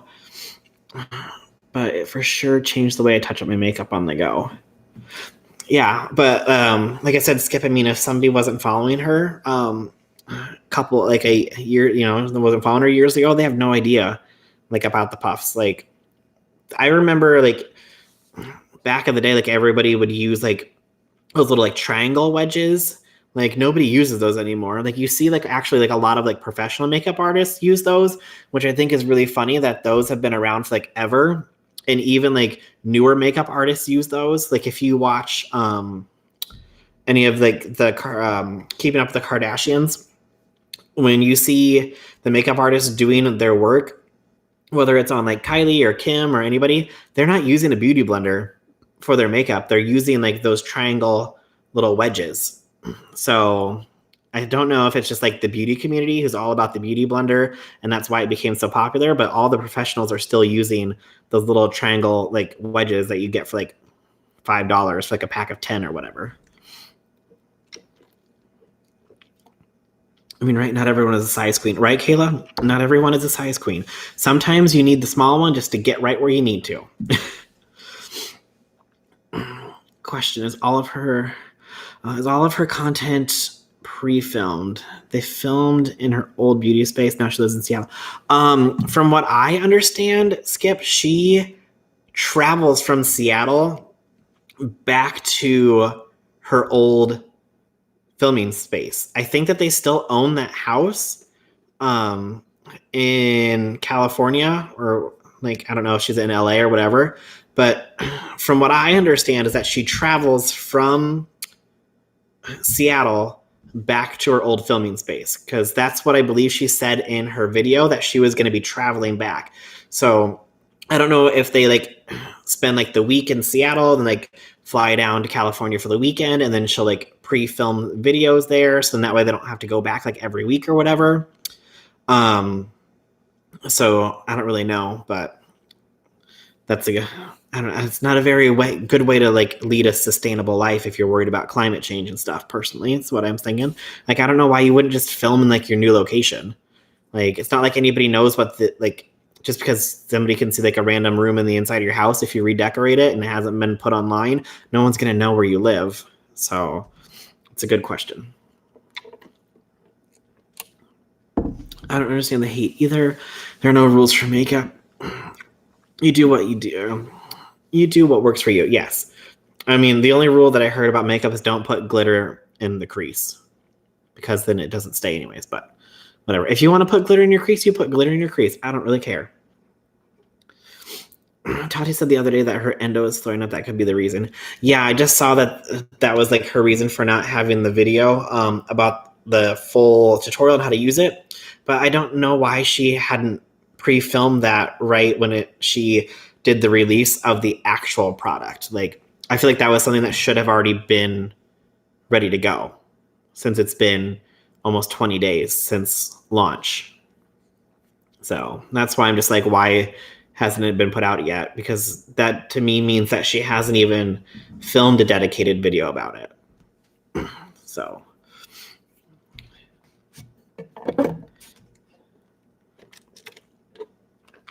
I use those triangle wedges. Yeah, like Wayne Goss uses them too. He uses Sea Sponge too. Yeah, like, I mean, all of like the major like celebrity makeup artists still use those little triangle wedges. So back in the day, all I used was Sea Sponges because that's what Max Factor suggested. Yeah, Sea Sponge must be something that I don't know about. Is that like the beauty blender before the beauty blender?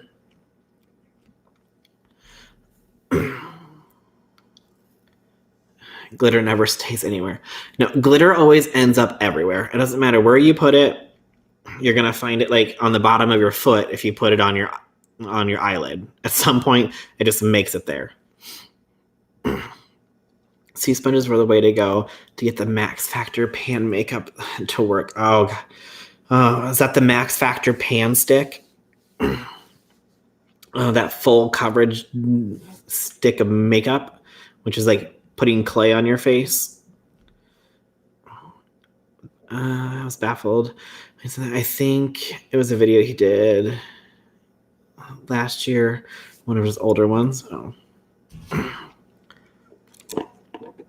Maybe she thought people would just understand how to use it, so didn't film them. Yeah. I mean, I always just assume nobody knows anything. Remember when James Charles assumed that people knew that pressed pigments would stain the eyelids and all of the backlash and drama he got about that? At that point, he never assumed that people know anything anymore. So I always just say, especially if you're bringing out a product that you say is going to revolutionize how you do your makeup, you can't assume that people are always going to understand how it works. Like, I don't know. I don't ever assume anything anymore. I like to, give people the benefit of the doubt, but nope. I don't mess with glitter. Yeah, glitter ends up on a dog. Yeah, glitter gets everywhere. It doesn't matter what it is. I was so mad when they got rid of the pan sticks. It was all the gig in the 90s, and that's what I used when they first transitioned. Yeah, pan stick was like what all of the drag queens used that I can remember. Like, everyone was like, if you're doing drag too, like, you get pan stick. All of my friends who did drag like swore by pan stick. They didn't use anything else. It was pan stick and MAC pigments is what everybody used.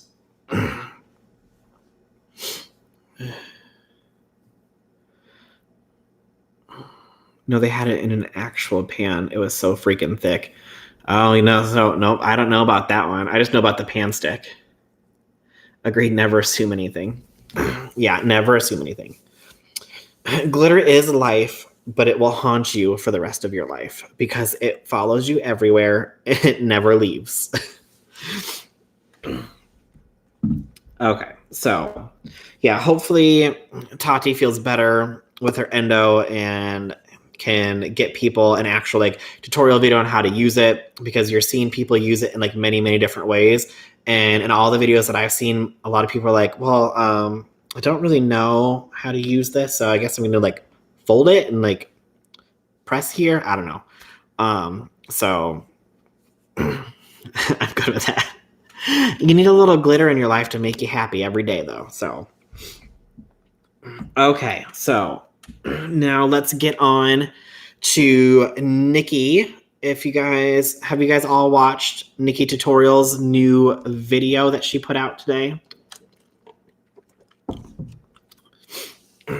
Because that is going to be the last thing we have to talk about.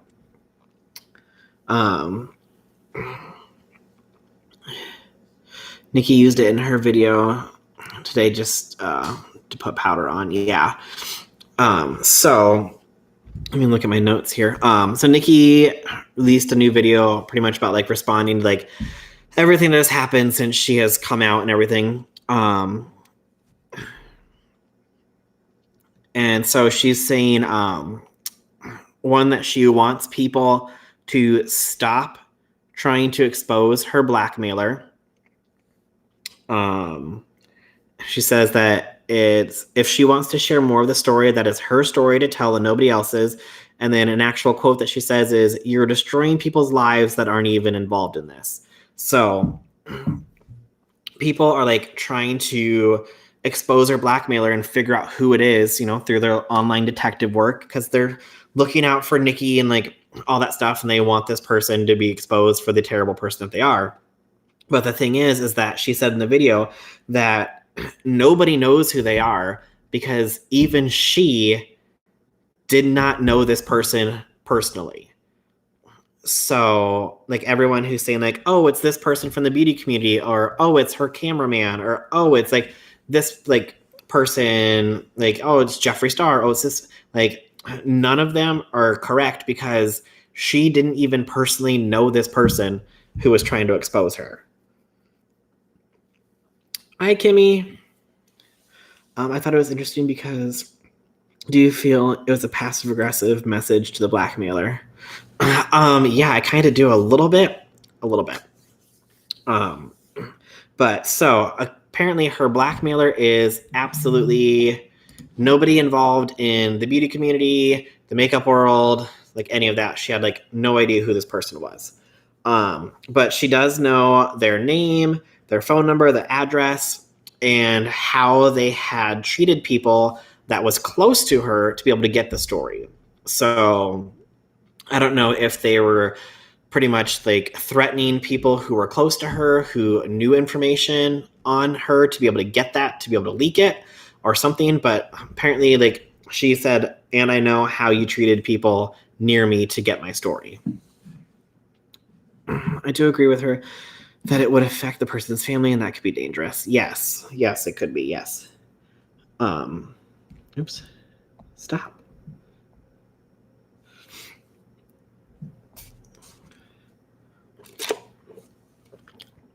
It was a great passive-aggressive move on her part.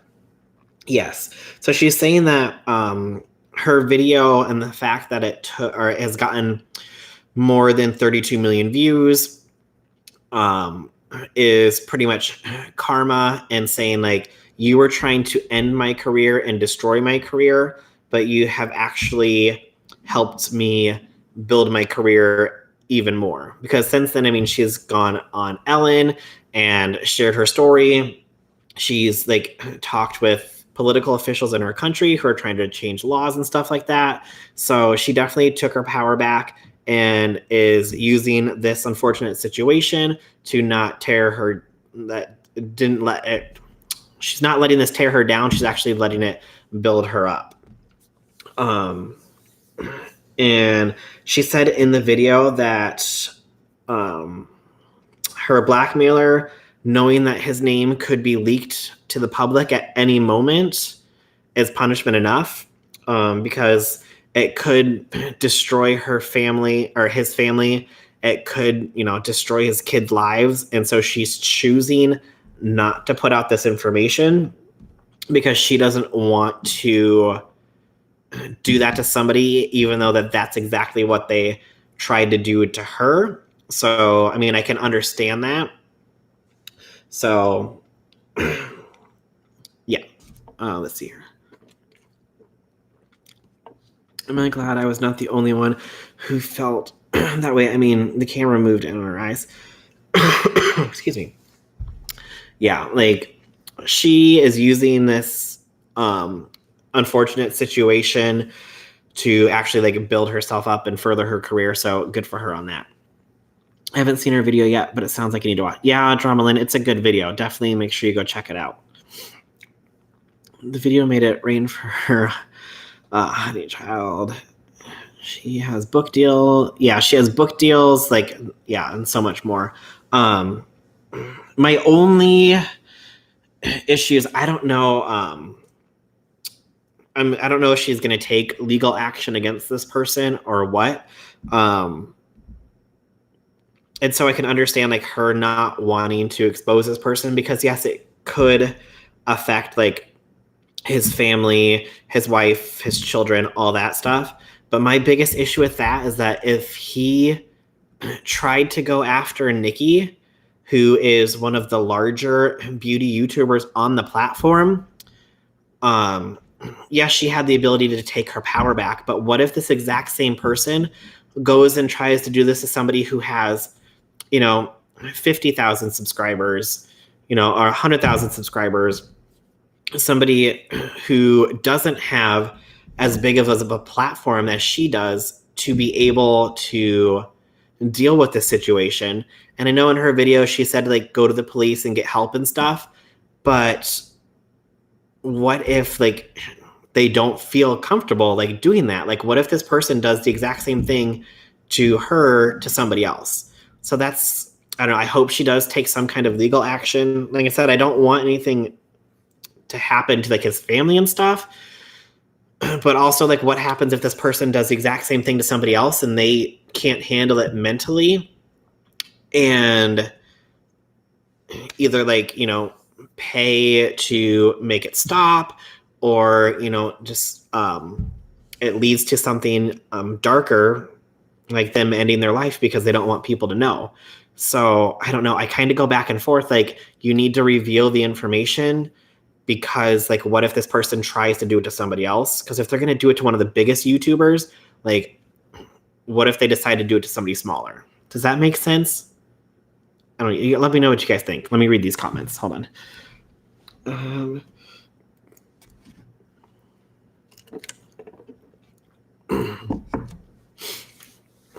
Yeah, she said to get the police involved, but I mean, what if this person doesn't feel comfortable going to the police?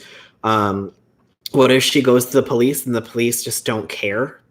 Like, I mean, unfortunately that happens where people will go report stuff to the police and sometimes they, yeah, if it's somebody with like trans issues or something like that, sometimes they don't really put it towards the front of the seriousness of the actual situation.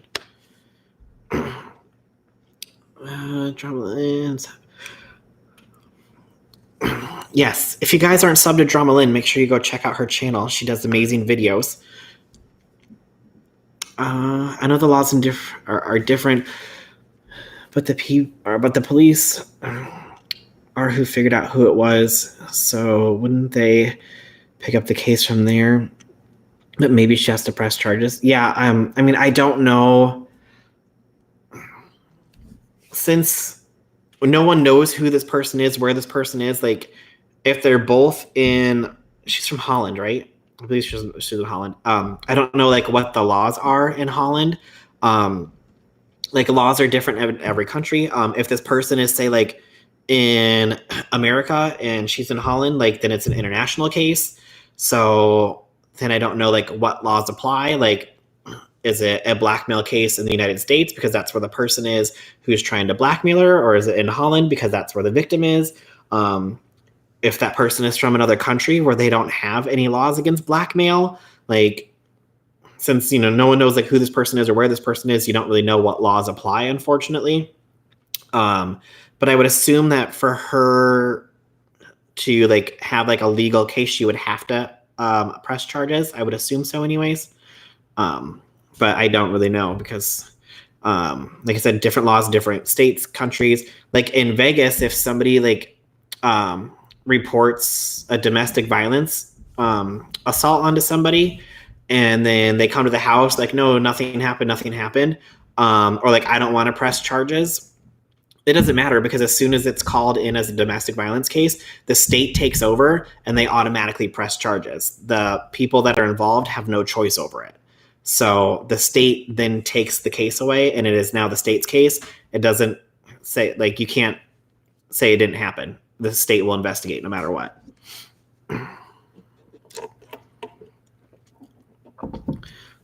Let's hope that the blackmailer has a drastic wake-up call. Yes, like hopefully the blackmailer is like, you know what? Thank God she's not actually putting my information out there. I'm never going to do this again. Like, this is not a good idea. And just like washes it. But I mean, I feel at some point, like if there is a legal document, if she does anything legally, people are going to find the paperwork and his information is going to get exposed. So I don't know if she's going to actually then press charges or anything, because then that becomes public record. Also, now that she is not releasing who it is, people are going to say she is bluffing and doesn't know who it is really. There is no way for her to win, but to move with the more interest in this, the more she makes. Yeah, people are always going to assume people are lying. Like, because she's trying to be like respectful to his family, because she doesn't think that his family should be held accountable for his actions. People are now saying that she did all this for attention and all that stuff, which is gross. Like, yeah, nope.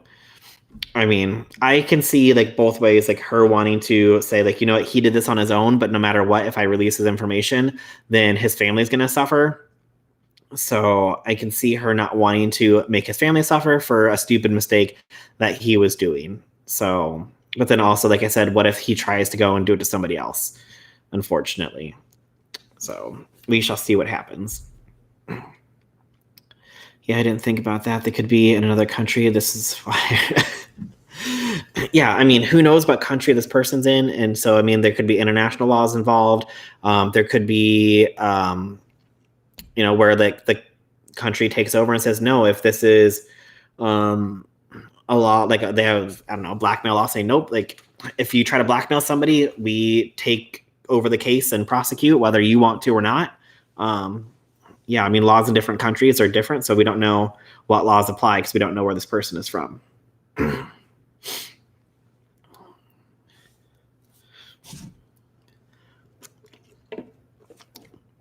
Yeah, so everyone's saying that Nikki faked everything. She said just to take a seat because she is not having it. I'm almost certain that is the case in every state. It's the Nicole Brown Simpson law. Is that the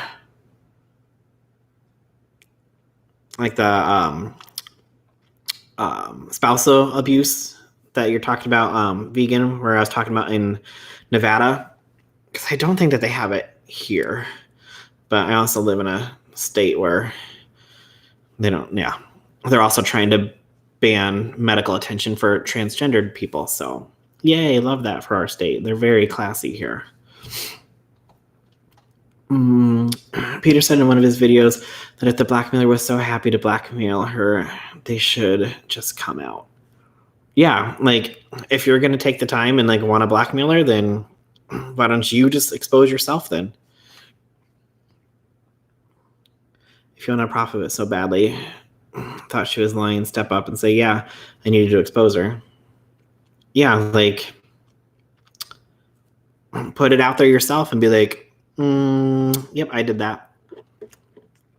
But then again, they would get so much hate online, like don't know how they'd be able to handle that.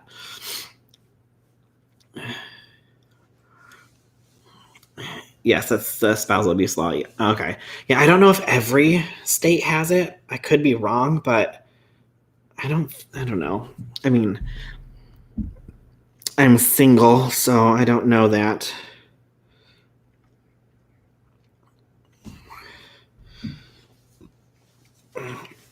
You in West Virginia? No, I'm in South Dakota.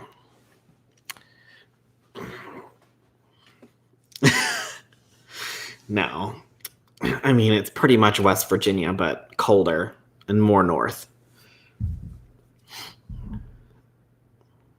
Okay. So, I don't know, but that's my whole thing about that. Like, hopefully, oh, for the love of God, what did I miss? hopefully this person has a wake-up call and they don't try to do anything like this ever again. If anybody does, hopefully, if he does try it again, and if this person does, yeah, I just said that. If this person does try it again, I hope that whoever he does it to, like, reaches out to Nikki, and says, hey, like, this is, like, the name of this person or whatever who's trying to, like, do this to me. Like, is this the same person that tried to do it to you? Because, like, and then she can help them. So hopefully, if that does happen, they reach out to Nikki and she can help them with any of the situation. But let's just hope that this guy has changed his ways and has become an adult and is moving on with his life and isn't going to do anything stupid anymore. So, sorry, I went to Sturgis in my youth. Yeah. Oh, Sturgis. Yeah, I stay away from, like, that side of the state as much as possible. But, okay. Do you guys have anything else that you want to add or talk about that I did not bring up today? Thankfully, there wasn't a lot of drama that happened this week, but I love the fact that Nikki recognized that she has a huge platform. Yeah, she could have easily taken this guy down and his entire family with a snap of her fingers and said, nope, here is the name of the person who is trying to blackmail me. And so there you go.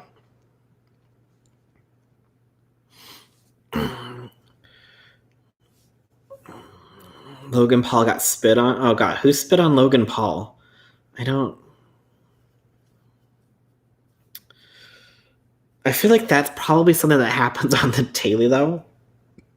Sorry, Logan Paul, but I mean, I wouldn't be surprised if somebody spits on Logan Paul on a daily basis, whether it's one of his friends for a video or just random people in public.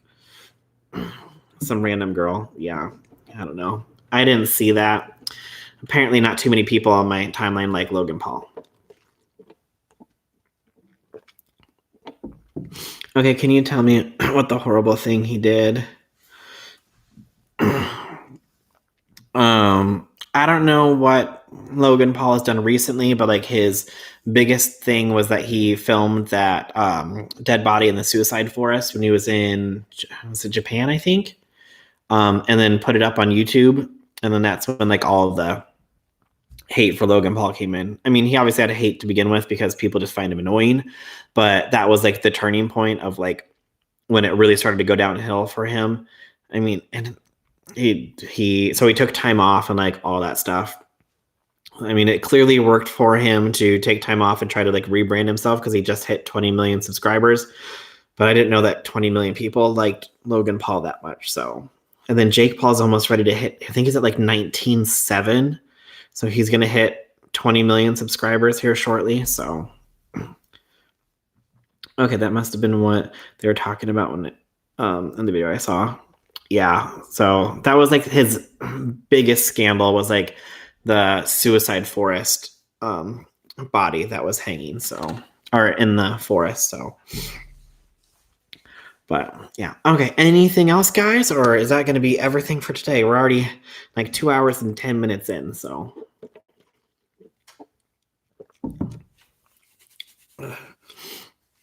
Finally got a haircut now. I just got to grow out a little bit longer. It's shorter than I thought it was going to be. Okay.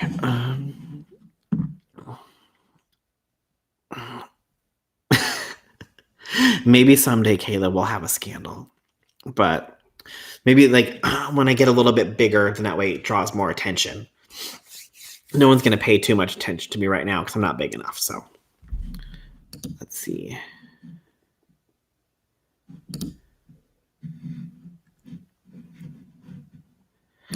All right.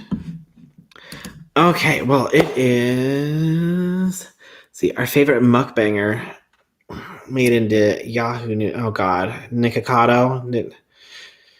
I didn't see that. I saw that he, like, posted another video where he's like, Orlin left me. Like, I didn't even click on it. That Nikita drama, like that's almost at this point like what, 2.5 months? It's going on like 3 months. Like it needs to go over. Oh Lord, don't speak his right. I know if I say it like 3 times, he's probably gonna like appear behind me with a tray of food and ask me to collab for a video. Hopefully it's you, Yahoo Finance, saying he was refunding people for his videos. Oh my god. They said he's having a breakdown. I mean, if you watch like any of his videos, like they're all the exact same thing. I don't think he's having a breakdown. He is just very strategic. He knows how to do his thumbnails. He knows how to do his titles. He knows how to do his tags. He is very strategic when he's making his stuff, and he knows that at this point this is still getting him attention, so he's going to write it out as long as he can so he can keep making money off of it. And so I don't think he's having a breakdown. I know someone was like, he's going insane. I was like, going? He's already there, or he's been there. But I mean, I don't feel like he's having a breakdown. I feel like he's just doing it all for attention and for views. So his drama's like Christmas clearance. We're done with it, right? Like, let it go. We'll let it go. Like, it's getting to the point where he's literally drawn this out for so long that he's not going to be able to collab with anybody ever again. So I think the train left the station years ago. Yeah. Maybe he needs to collab with ImJayStation, and then they can do a mukbang 3 a.m. video together. I don't know. I don't even want to know what kind of collab that would look like. That'd be just terrible. He's the Trisha of mukbang. Yeah.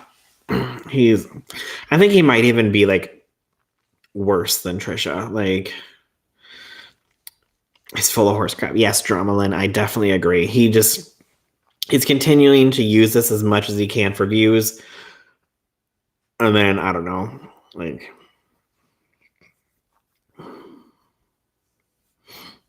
yeah, they can do a 3 a.m. using the Ouija board mukbang, trying to contact Nikita's past friendships. Oh